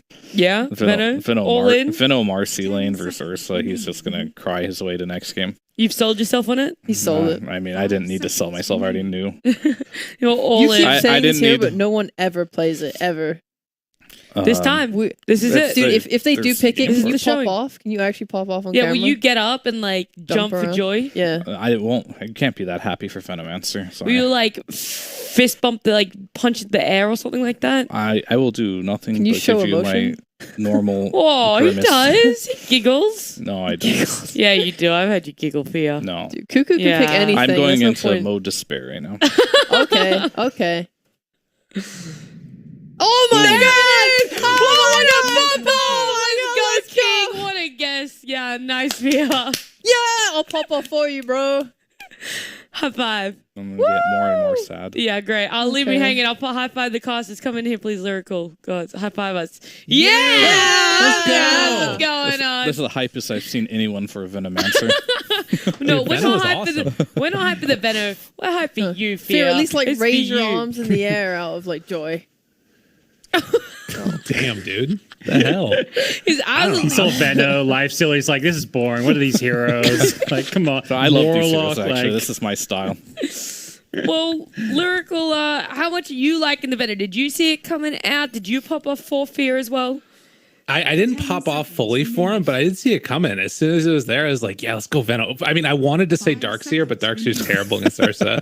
That's just because I always love Darkseer. But Veno, that's my other disgusting hero that you just gale people and then you know, walk around them in circles. Oh, it's so good. Do you have a little bit more faith in T1 at this time of gods? Do you think they have a fighting chance? Yeah, I think Carl needs to have a good game. He's struggled this tour, so I want to see him really like step it up. I think for T1 to have a chance, not just this game, but the entire series, the rest of this tour, Carl needs to improve because he's been kind of poor in the mid lane. So I want to see what he does. Okay. Well, Fear, are you going to be all in T1? You kind of predicted most of their drafts, so surely. I mean, they got a good draft. I think if they can't win with this draft, they just can't win. Ever. Oh, that's you really are mode despair. no. Dang, that was. Oh no! I thought that was going to be like a little bit of a, but you know, maybe another game, maybe a series they learn from it. But no, ever. All right, Sheep, quickly. The absolute unbelievable levels of hype coming out from Fear have convinced me that this Veno is unstoppable in Dota 2 right now. That's right. We're all in Veno. It's not T1. It is purely Cuckoo Veno that is going to be taking this game to mark my words on Fear's predictions as we jump into it. Thank you so much. Just never a more confident panel, which can only set us up for failure. Gods, I'm excited though, because I think this is, it can go a little bit both ways. Once you get that, like, you know, shard on Ursa, then you can jump out. But that early laning stage, God, it's terrible. Yeah, and look, people can believe in Veno, but which Veno? The other side, we've got a Tim's Rubik. This dude can become Venomancer himself. I'm excited to see Tim's play Rubik. He's master tier on this hero, I believe. He loves his Rubik. He doesn't get to play it in Pro Dota much, but the fact that it's coming out here, you know, I want to believe, like, Boom themselves, I don't think their draft is that bad. Like, Ursa's in for a rough time, but, like, they've got a lot of playmaking out of the rest of their team. Right, and that is something from Boom that we've seen before, is it's not just necessarily Jackie that will pop off. He was obviously a great performance on that Terrorblade last time, but obviously Yopaj has put together really solid performances, and at various points, FBZ has been the one to make things happen. So, you know, maybe if Jackie has a little bit of a worse time, then the other people can pick up the slack. We'll have to see. Yep. And for T1, it's, you know, it's time to start showing up. Like, they can't really afford to lose this series. Going 2-3, I don't think it means they're guaranteed not the major. There might be some like weird tiebreaker scenario with 3 losses, but it's pretty tough and pretty grim at that point. I think their chances start to look really bad. Yeah, and obviously with the ascendancy of Talon, it's looked much like that's the way this series and this season would go. But right now they find themselves an opening onto Gabby, has Feast skilled and nowhere else to go. Sick Charge is barely keeping himself alive. Gabby, oh wait, what? Okay, he had the rage. Yep. It looked like he like zigzagged a little bit at the end there. I don't know. I guess maybe he thought it was need to fog. I think Tim's was always going to be able to chase him down. Okay, with the 290 movement speed. I mean, Lifesteal's 320, so maybe I couldn't really tell. Yeah. Well, regardless, a first blood opportunity 7 minutes earlier, I think, than we got last time, which, you know, it's always good to see. True. Oh man, it's going to be a happy Tim's Rubik in this top lane now. With that first blood gold, he's bringing out Stick, Tangos, Mangoes. He's got it all. So this off lane's going to start to look really good for his game. Down bottom in the meantime, Jackie taking a bit of a punishment there. He got disposed and Cuckoo's just spamming into him. Already the Venomous Gale up and online. So this is going to be something to watch for. You did mention the Rubik being a nice answer for the Veno being able to steal those Plague Wards later, but it still can be very annoying to deal with, you know, the big ultis, all the slowdown stuff that they've got going, even as the Kunkas. Yopaj is facing off against Carl in the mid lane. Yeah. I don't think you really care too much when you're playing Veno if there's a Rubik on the other team. It's definitely annoying when he's stealing your like level 4 wards and defending towers, but the purpose of the Veno is much more about giving this Ursa the roughest lane possible, and just really controlling this bottom lane. So, and that's something I think he should succeed in, particularly with a Marcy. This lane just sounds filthy. Yeah. Although, got to be careful. Yeah, being very low. Although the overextension, this might be a dead Mushi, as they will try and punish the old man. Jackie slowed down, could go for a deny here. Gotta be careful. Do they want to do it? Mushi actually looks like he's going to be able to get out of this with only the 1 point in Gale. It won't be enough. Yeah, it looks like a bit of just miscommunication between the two Boom players in this safe lane. Mushi took a lot more damage than he probably should have. And I think he thought maybe Jackie was going to chase with him, but Jackie didn't have the mana for the Earth Shock, so he was just, you know, he's just chilling in creeps, doing carry things.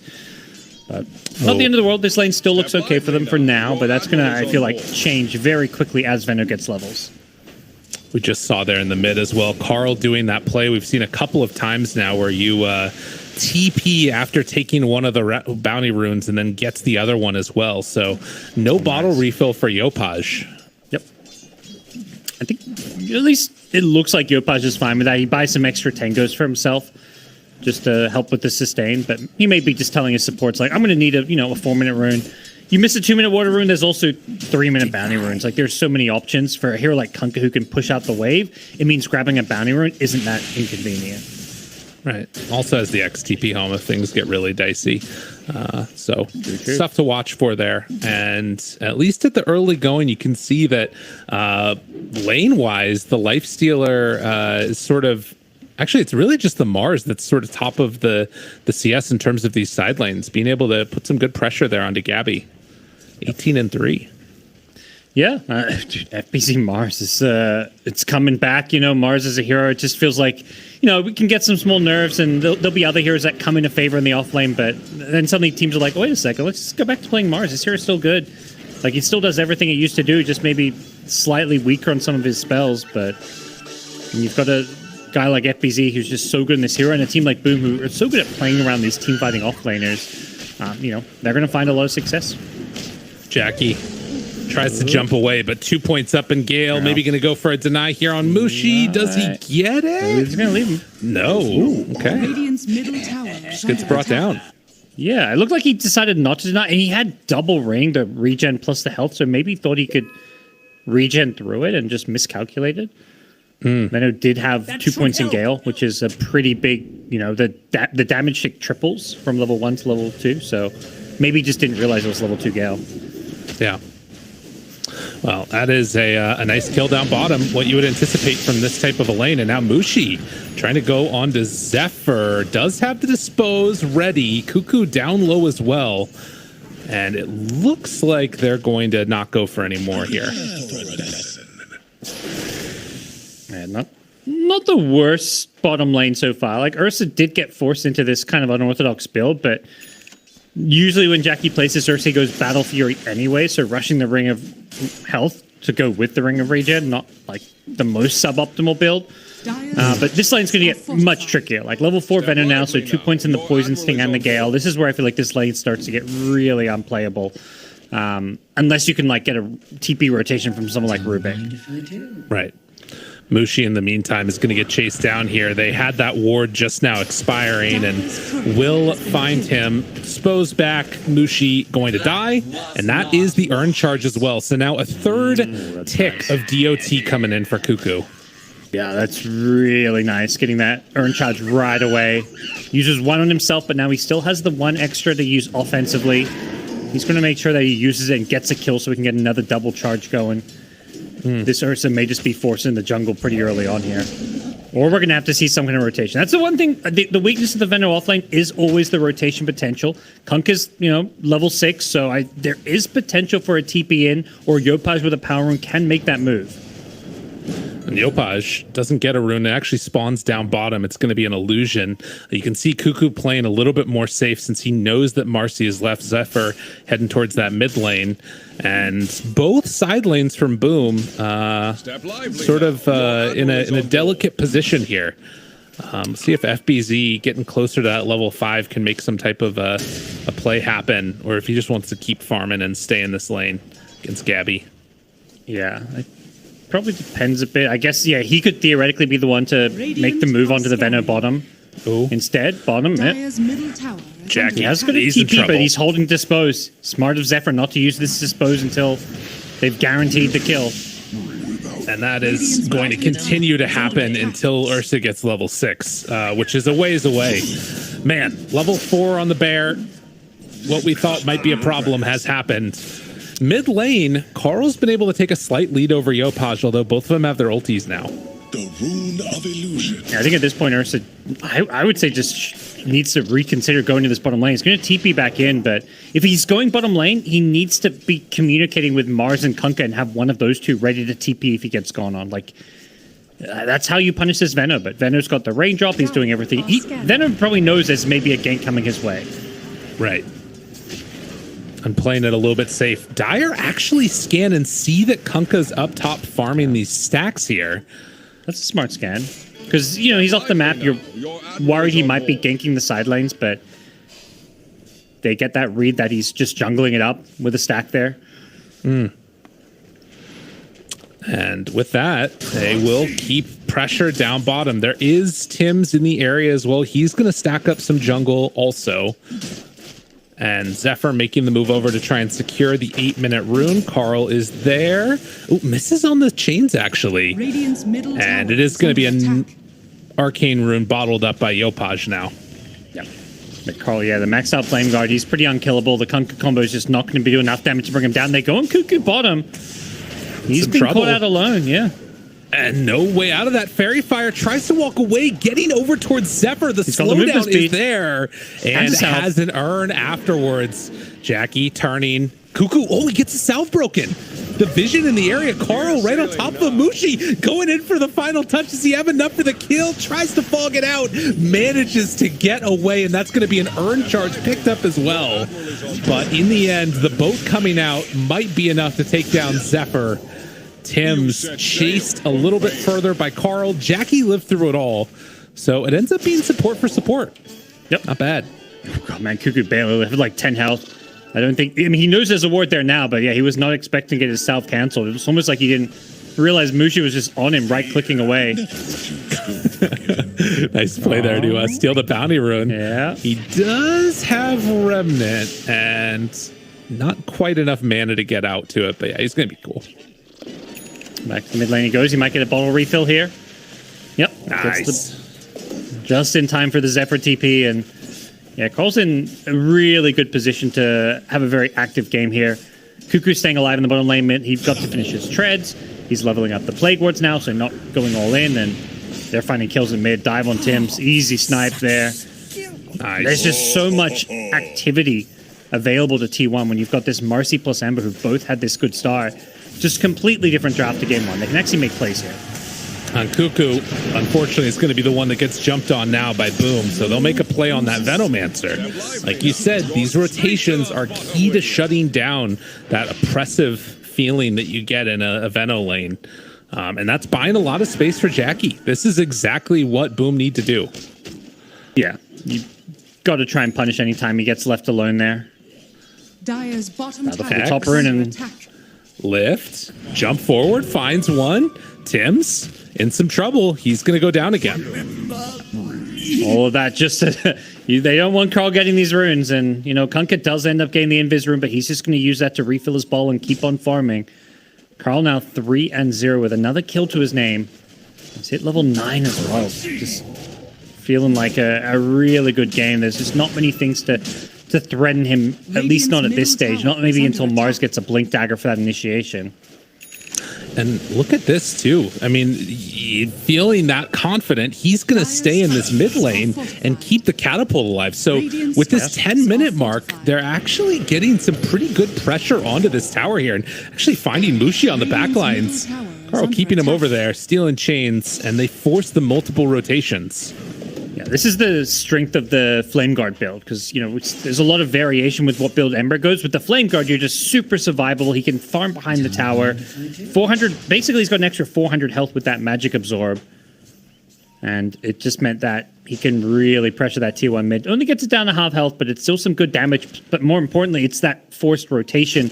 By bringing heroes mid, it means Cuckoo is not getting pressured and gank bottom, because that's kind of what, you know, there's this kind of tug of war between both bottom and mid, where if you leave Cuckoo alone, they're going to go and gank him unless you're pressuring mid lane at the same time. Dire are scanning. Well, Cuckoo now has his ulti available, is going to start dropping down these Plague Wards and hoping to catch somebody. They do connect with the scan.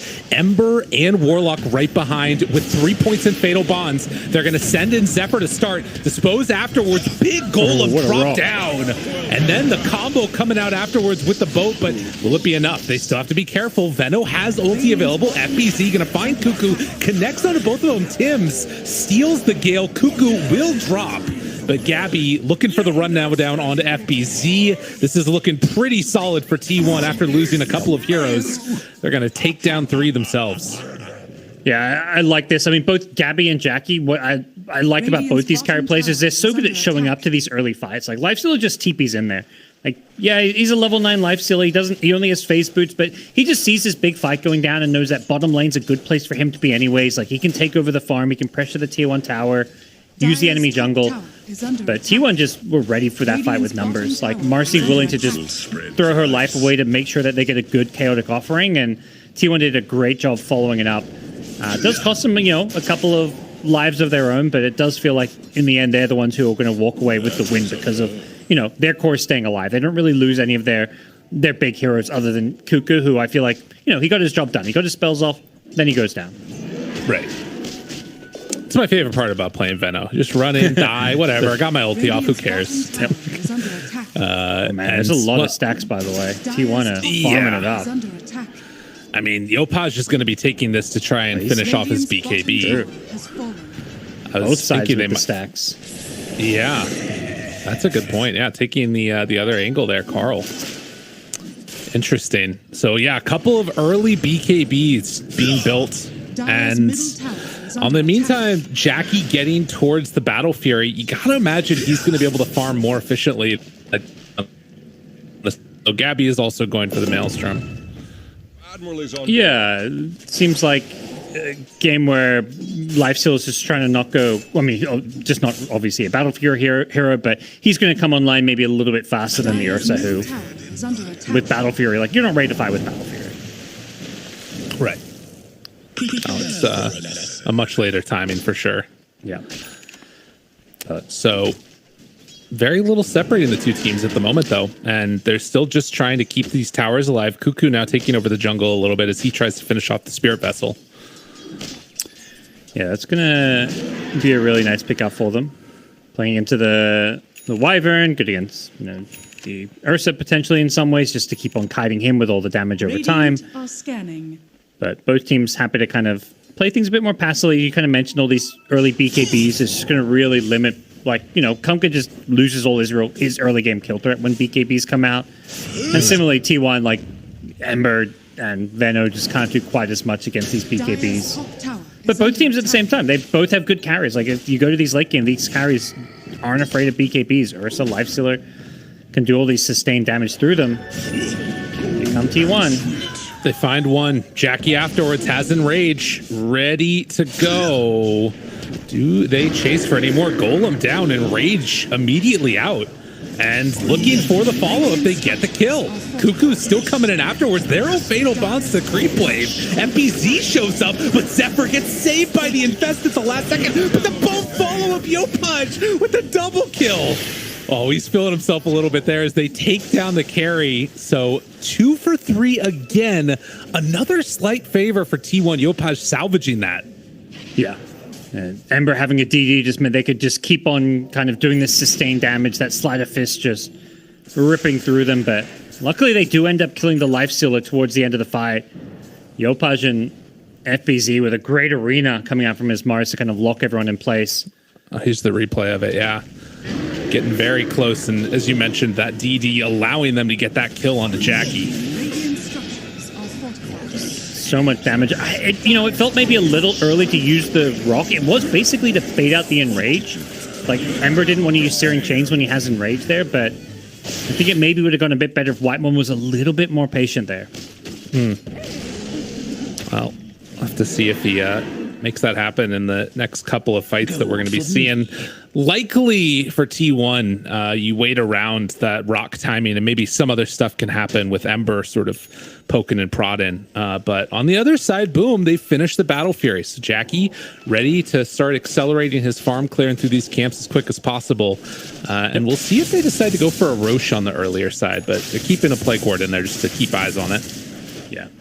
Very even game too. And like Ursa's got himself a game despite the rough lane against the Venomancer, but at the same time I feel like Lifestealer is not just keeping up in farm, he's ahead, and like Lifestealer has ways to play into the Ursa. The evasion talent plus going for the halberd, which is the typical build that you see on Lifestealer against Ursa, means like Ursa at some point is going to have to maybe itemize into an MKB. He's going to need a BKB so he doesn't get halberded. It's a very annoying hero to play into because it's not easy to build into that MKB, particularly with the Battle Fury. Like, you don't want to go all in on... You need some defensive kind of utility items on Ursa, not just damage. Right. Yeah, he needs that for sure. We do see now with the Blink Dagger ready Arcane on Remember. FBZ. They got to be careful, though. They don't know about the rest of these heroes. Mushi found right at the start. Yopaj going to be slowed down by the Gale. Gabby moves in. Winter's Curse still ready, looking for an opening, but it's not there, and Tim's just has to get the hell out of there. That was the BKB used for the Ember, as FBZ is going to TP out afterwards. Carl, he's rotated now back to the mid lane. Once Jack here also to fight over this rune. And nice catch there. Okay. Oh, man, Arena down. Well played. And I don't think that the rest of T1 can chase this. Yeah. Big kill. FBZ. What a fight. I don't know how Carl managed to pick up that rune right in front of the Ursa there, but either way, it meant that he got speared onto it. It was almost like a little bait from FBZ to give him the rune, but line up the perfect spear. As they go in mid. No BKB, he used it top. Has to be careful. They already have the Spirit Vessel. Zephyr, the turnaround. The boat is there, though. That stops the action. Although Yopaj is still burning down. I think he still dies to this. Getting very low as the rum buff is going to wear off. No, not enough. Not enough. Rum buff lasted long enough. Yeah. He was going to get down to, I mean, he used bottle charges, but he would have been on like 1 health there after the rum buff ended, but luckily no poison lingered long enough, and T1 will use this moment of reprieve to take this mid T1 tower, but a very good sequence for Boom there, getting out after getting the kill on the Ember. They do have to give up their mid T1 tower, but that's just the cost of using some of their key spells. Alright, wow. Cuckoo. Underneath, they get the wards. Cuckoo goes to Gale, and immediately will be brought down afterwards. So good spear. FBZ, he's stepping up in this game. He is looking very good on this Mars. Yeah, and that's what they need. I think you kind of touched on it a bit at the start. Like, an Ursa can have a rough game and be forced to play catch-up, but they need these other players like Yopaj and FBZ to really step it up and have big games, and that's exactly what we've seen so far. Yopaj has been pretty flawless, 6-0 and 2. FBZ's been hitting amazing spears in arenas, keeping Boom in this game. And now moving in to take the tower. FBZ looking for the back line, finds it, jumps for Zephyr. Whitemon, no ulti, so they don't need to deal with the Warlock at all. In the meantime, though, trying to TP out with Mushi, he does manage to escape. No way to break it. As Carl not going to connect with those chains onto TPing out Hero, but maybe finds Yopaj here, actually. Has to force to pop the BKB himself. Just try and get out of there. Boat down afterwards. Does have Enrage, or rather Rage, but won't use it. So boom, another BKB. Tower. Yeah, they get the tower. They kill some supports. Again, it's FBZ. Just finds a good arena initiation. It's only the supports, but I think he knows, like, their goal there is to take that mid T1 tower. So killing these supports means T1 aren't really able to fight. He gets a second support kill on the way out. And once that Marcy just represents so much of their disable and lockdown. Other than Marcy, there's just the Searing Chains, and like you kind of mentioned the fight, like Carl couldn't connect with the the main fight. He was on the Kunkka, and he can't kill a Kunkka by himself. Kunkka's always going to have a BKB. It's just super tanky, so the fight just didn't quite sync up the way it was supposed to on the T1 side. Now seeing the kind of timing that they have with a couple of different heroes. They're going to have 2 halberds completed for T1, which will be obviously really good against the Ursa, but need to be wary of the fact he's got his BKB done, and another one that we talked about earlier on Yopaj. There's going to be a window here where Boom are looking very strong. So we'll see what T1 decide to do. They're going to try and come in before that, have 4 heroes smoked up heading into the triangle. But can they do or catch on to anybody? It doesn't look like it. Jackie's hiding away. Position well, and even if you do manage to find him, he's always got that BKB. Aetherline's Marcy is just, you know, Marcy's their only stuff. Ember's control, but it's control you can always BKB off, so I don't think you have the ability to burst people during just a Marcy dispose. At least not these cores. Support, sure. Yeah, and Mushi is going to get killed there. So, forcing him back, not bad. And I think, realistically, the supports are your top targets. Like, these 3 cores on the Radiant side are all 2k plus health. 2 of them have BKBs. FBZ halfway to 1, so you've got to deal with these supports because stuff like Winter's Curse and the Rubik with, you know, telekinesis and his spell steal what could win Boom these team fights. So as much as possible, Ember, Marcy, these heroes want to just make sure that you deal with this Wyvern particularly.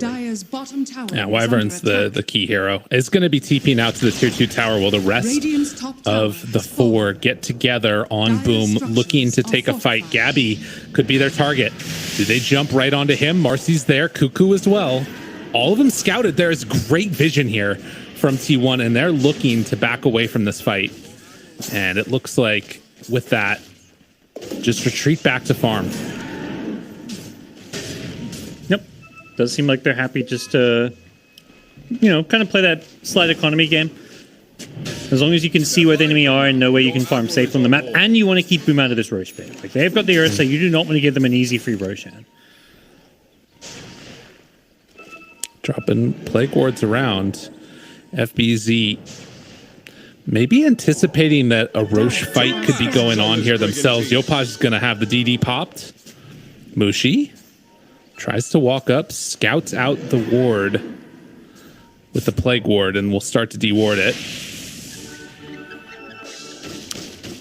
But in the meantime, they're just positioning around each other. Yep. Very much one of these kind of standoffish games where both teams are going to be like battling over vision, really trying to control the Roche area. Catch. Right at the start, they got him. Can't get inside with Zephyr for this post, but he gets the BKB. Winner's Curse afterwards, but no damage. Great ward in the area. But Boom, they have to be careful. They're all fatal bonded together. Boat is going to go out now. So the slow continues. Yopaj finds the kill onto Marcy. Clean as can be.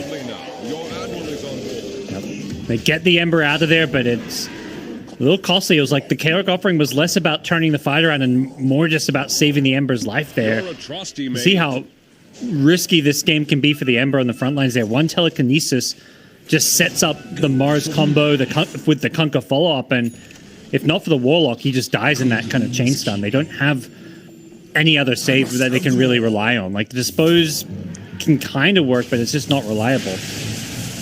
It's true. Big issue for him. You are seeing Lifestealer get a little bit stronger there in the mid lane, give the bash onto Kunkka. They will deward that one placed up on the high ground there as well. But it feels like a holding pattern that's consistently slightly favoring Boom. They're getting into these next items now, and it's looking pretty good for them off the back of Jackie. They're just, you know, that little bit more efficient when it comes to farming. Battle Fury, Ursa, Kunkka, you know, Tidebringer, built-in cleave. And yeah, Lifesteal's gone for this Maelstrom to give him some farming ability, but he hasn't been able to keep up with the Ursa, who's now almost 2,000 gold ahead of him. So despite Lifesteal having the much better start, it has not stayed that way. Lift mid. Tim's lift into Spear Arena down. Gabby tries to get out, has the infest, but it won't matter. Jackie gets the kill, and that one hurts. That one hurts a lot. Yeah.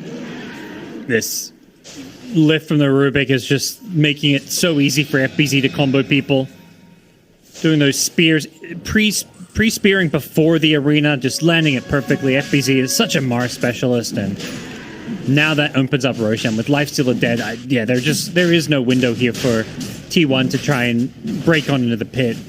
They're going to have to give this one up. Maybe they could go for a seal if Ember was in the neighborhood, but that's not even the case, so free Roshan for Boom. Boom playing really good here. Got AC done on Kunkka. They're all over it. Anything else that is coming out soon that might sort of change their fortune slightly? That looks like the Halberd's completed now on the Veno. But yeah, it feels like it has to just be a good fight around like a Warlock ulti. Yeah. The Marcy Blink gives them a bit more playmaking and initiation of their own. The issue is it just seems like Boom are getting better vision now. Like with this, stolen Plague Wards and stuff, they've got their own kind of vision game going. They've got all this pressure on the map now. So really it's a game where maybe T1 can make something happen if they're the one getting the jump of the Marcy, but Boom, unlike T1, have much better save. Like this Cold Embrace is pretty good at keeping heroes alive. The Chain Stun isn't there. Like you dispose somebody, there's no follow-up stun, so they can almost always get their BKBs off on the Boom side. Dire's top tower is under Smoked up now around this tier 2 tower. Smoke breaks on Gabby. Catches eyes right at the beginning onto Ursa, trying to bring down Jackie. Force staff keeping him alive, and the ward on ward battle is very annoying. Tim's keeping good vision in the area, and they just back out, and that's a big smoke play for nothing. Yeah. Just think Boom, they could consider sticking around, trying taking a fight, but they're just like, they know there's 5 heroes up there trying to catch him out. They're just like, okay, let's just go farm multiple lanes, farm their Ancients. We can just continue to outfarm them. And I don't know if they have another smoke ready or not. I think that was their last one on T1, so even though they had good vision over there for a moment, it's not going to matter. Another telekinesis. FBZ misses the spear, though. Okay, Cuckoo gets a good ulti off. Gabby trying to chase him down, looking for a bash, trying to find it, but not able to get it. And Mushi also gets away. It looked like he was missing on the Lifestealer, and now Jackie looks like he's also going to manage to escape. So, oh, God, that one, they wanted more out of that one. Yeah, it looked like that's the fight T1 had been waiting for. Like, you need to, hope that something like that happens where the Ember doesn't quite get comboed and chain stun down. They're still looking for more. Zephyr tried to get a Blink Dispose off, but just couldn't quite connect. Tim's just being such a pest in these fights. Mentioned how Wyvern was kind of the priority before. It may just become Tim's because of how much control he brings to the table. That telekinesis setup is just the bane of T1's existence right now. Anybody getting caught in that is getting instantly comboed up by the Maris. Well, and I mean, the other thing that we're seeing is this issue of having the force staffs. It's so good against these, what is essentially a single target initiation from Marcy. They don't have another way to punish, and if it's only one out, this force staff is easy. Yep, so true.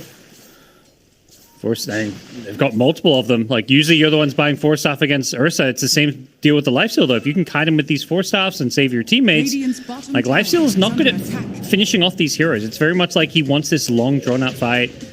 It's kind of where Lifesteal shines, but you still need to deal some damage, even if it's slowly over time. But you're not doing that when heroes are force staffing away from your Rage, and then you can't keep fighting when Rage is on cooldown because of the control on Boom's side. Well, at the very least, for the side of T1, they will trade off towers. Tier 2 tower, down bottom taken, as well as the top from Boom. And we'll see what this translates into. It's a 7,000 gold lead.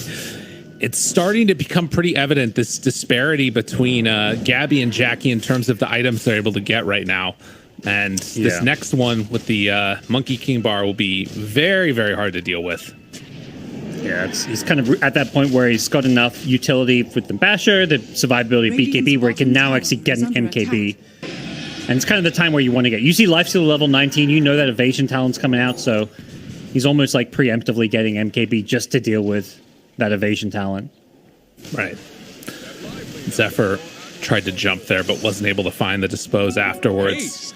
So far, very clean stuff from Boom. Likely going to wait for that next Aegis, I would imagine. And that's one where it starts to become even better for Ursa if you can get that shard off of it for free. Yeah. Definitely a good chance. I mean, T1 aren't just going to let it go down without a fight. I think last time it was, there was a pick-off on the Lifestealer, which led to a free Roshan, but T1 themselves have hit most of their key item timings. They don't want to just keep letting this game drag and give away free Roshas. Yeah, it does feel like they need to make a move at some point here. And definitely taking a fight around that pit will be one of the avenues that they go for. God, Tim's is just so free this game to do whatever he wants. Yeah. It's crazy. He's just on his own, like nuking out a wave mid. Like the Marcy tries to punish, but just can't quite get on top of him fast enough. A lot of the Radiant Vision is a big part of the reason why. So they finally find the ward in their jungle, which has been there. That was almost like about to expire. It'd been there so long. Dude, he's got freaking rage. He's going into the Aghanim shard afterwards with this Philly. Tim's is having a game. Yep. The telekinesis save is going to feel really nice, I feel. Like somebody gets disposed, you can just kind of pull him back to safety. And boom, it feels like they're getting the whole lot scarier. Like Hex coming up on Kunkka, going to give you ways to maybe burst down a Lifestealer before he pops Rage. FBZ with a Refresher queued up. He's a bit of a ways away from it, but we've seen what he can do on this hero many, many a times. And with a Refresher, his teamfight control is going to be so hard to answer. Well, 32 minutes in, Lifestealer has finished the AC, so getting items to catch up with Kunkka a little bit. T1 needing to make some type of an answer to this. They're going to have a Shiva's completed pretty soon onto Ember. So another one of these like healing reduction oriented abilities. Also, obviously attack speed stuff. Very nice against the Ursa. But he's going towards that Abyssal Blade.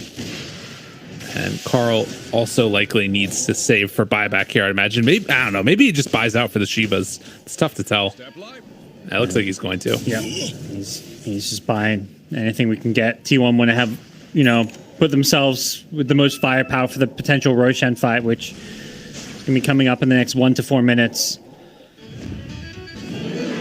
Smoke up. Boom. Looking for an opening. Yopaj, he's going to run right past Gabby here. They see Gabby. It started the same way before. The telekinesis from downtown, they miss, but they find the Hex. Warlock Gold. Gabby tries to get out. He gets not away. Oh, no. And stolen. Oh, Tim's, why'd you have to do it to him like that? Oh, T1, they didn't stand a chance. Oh, right into the meat grinder. They just got shredded there. Holy moly, that was just brutal. As they just get eaten alive. They go in on the Lifestealer, and he almost gets the infest onto his teammate. We'll see it again here. Every single time they pull him. Actually, the spear missed, but it didn't matter because they had the Hex. So a bit of, even with a misexecution, Boom still just completely demolished that team fight. And Tim's does that all right. Like he starts it with the telekinesis from 20,000 range away, and then ends it with the golem. Yeah. Oh, yikes. T1. I mean, part of it is just the really good draft that Boom's put together, and they've been playing so solidly, and now going to head on up, take down the entire mid racks, looking to take the tier 3 top as well. Under attack. Yeah. I mean, we haven't seen much of the Kunkka, but when Yopaj bring it back, I feel like not since like 2 or 1 with Yopaj was Boom playing Kunkka much, and making this, reminding people, and this hero is still around and still very, very viable. My goodness. It's wild. I think the Hex that you talked about, getting that right there, because I don't think they get that kill with the Miss Spear if they don't have the Hex follow-up, and that's where, Net Worth can just outplay a little bit of miscoordination. Yeah. It was one of those ones where I think every other telekinesis before that one, he just held them in place, and this time he pulled Lifestealer towards them, so they won't. I don't think they'll make that mistake again. Not again. Not again. Not like this. They did it again. It doesn't matter. They still got him. Oh, wait, hold on. Winter's Curse, though. A little bit of a mix-up there. Oh, Gabby still just drops. Whitemon in trouble. The golem is coming. It cometh upon all of ye. T1. They all dropped. Tim stealing every ultimate in the game pretty much right now. As 4 are dead again. They did lose the Ursa. But it is a small price to pay. Is Yopaj dead? He's dying. Yopaj ends up dying to the Veno. Okay. That's something. They lose Yopaj. They also, I mean, they lost their mid and their carry. Somehow that ended up okay-ish for T1. I mean, it's still a 4 for 2 with only Ember surviving, but, you know, they'll take it.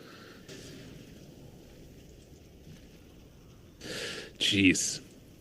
I mean, it's an interesting one. I mean, that's the power of Veno, I guess. If you manage to get that ulti off, if you can, you know, throw a spear vessel onto somebody, it's going to bring them down to almost dead. But this burst that you just see from Boom, it's so hard to deal with.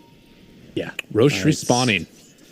Just the good news is there's no more Chaotic Offering on Rubik, but now instead he's got Poison Nova. So from one ulti to another, with all the spell amp that he's packing as well, like this is pretty brutal.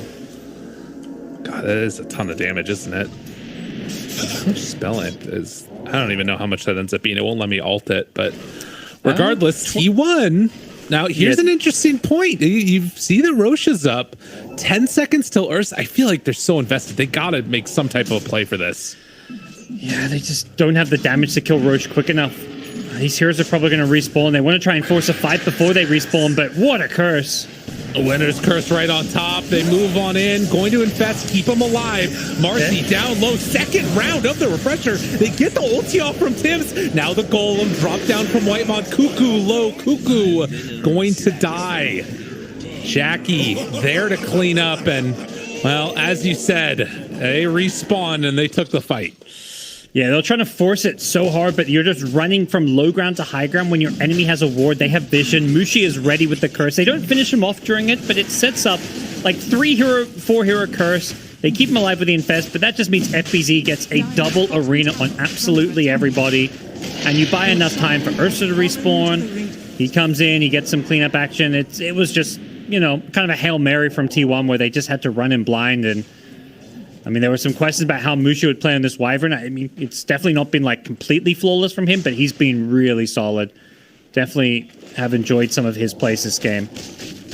And all of these items that he's building to try and help out his team from whatever they need. He's got the pipe done now on top of, you know, the Force Staff. So any type of disables that are there, he's going to be able to help his team out. And man, 24,000 gold lead. Boom. You know, it was looking better from T1, but the story remains the same. Yep. Definitely a more competitive game, one where it doesn't feel like there's any kind of outdraft. This is the, you know, Boom just showing that they are the better team right now. Outplaying T1, making all the right mid-game moves, securing Roshan, winning these team fights just with clutch plays and great initiations too. Now trying to put the nail in the coffin here towards the end. Level 25 Ursa pressuring out each of these lanes. And Tim's decides he had dreams of an Aghanim Scepter. Instead went for the Octarine Core. The classic, you know, support item when you have a lot of gold. Yeah, he's having fun. So one last gasp here. We'll see if T1 can hold it off. I mean, again, Golem, Fatal Bonds with Cuckoo damage. It's strong. It's deadly. But not sure if it's going to be enough this time. We'll have to see. Got to keep it out of Tim's hands. That's the big one. Don't let him get these Poison Novas, these Chaotic Offerings. But they're going to be put under the pressure here with an Aegis in hand. Got to imagine Boom will at least consider going for the ending play here on the high ground here. They don't have Kunkka with them. Yopaj is just chilling in the jungle. Looks like he wants to finish his next item before they take this fight. What is his next item? Is he going Refresher? Refresher or Lincoln? Yeah. Where's his courier? Refresher. It's over. Nice. Yeah. Gotta love it. Oh, yeah. They're going for, like, the mother of all team fights. You know, Refresher Mars, Refresher Kunkka. You got Wyvern. You've got Rubik stealing spells. And Timeless Relic even coming out. Oh boy. Yeah, that's. I mean, Ags would be cool too, but this will work. Mushi scouts out. It's an arcane rune on that top side. Boom, ready to go. Start building the little collection of Veno wards. And a battle. Wait a minute. Jumps in, finds one golem afterwards. Do they have enough? Yopaj, FBZ right on top of Carl, trying to kill him off. The stun is there, more than enough for the finish, as they won't lose anybody but Mushi, who buys back and now is ready to go for another round of it. Zephyr disposed, but they got him. Tim's right on top. And there for the finish. Yeah, Kunkka just pops his refresher for the double hex, just to make sure they kill the Ember there. He had the Arcane Rune too, so his refresher's not even got that long of a cooldown. And they find him again. Gabby, although another spear mix-up with the telekinesis. Ulti right on top, boat gonna land afterwards, and no enrage, nowhere to go. Zephyr tried to dispose, it wasn't meant to be. As they move in for another kill. Pull back in the Warlock, he's gonna be hexed as well. Nowhere left to go as Boom are gonna take this series 2-0 over T1. GG Cole. Very convincing, Lyrical, I gotta say. Boom, like game one, like much better draft. They just completely crushed them. This game, you know, I think Boom's draft we saw as it went on, like had much better ways to start fights. But, you know, they had some weaknesses they had to overcome, particularly that laning stage. Ursa was given a really tough lane. It was a great Venom pick, but Boom had the answers. We got to see some Tim's Rubik really kind of pop off this game. And the stand-in, the coach, Mushi, just doing his job. Just all around, honestly, just this gives me a lot of hope for Boom just to, you know, end this tour pretty cleanly, even though, you know, they still have some series left to play. Right, yeah. I think that anytime you can sort of lose one member and then still maintain that same level of power, it shows that it's not just the players. It's like the system this team has built is showing success. So very, very cool. And of course, at the end, everybody tipping Mushi. That's what you like to see for the coach. So an impressive display. T1, a rough one for them. I'm not sure where that places them as we get towards the end of this, but definitely not the way that they wanted to go in the hopes of making it to that major spot. So we'll let the panel break down all that stuff as we head on to a quick break, and we'll be back in just a few to get that in the interview. See you then.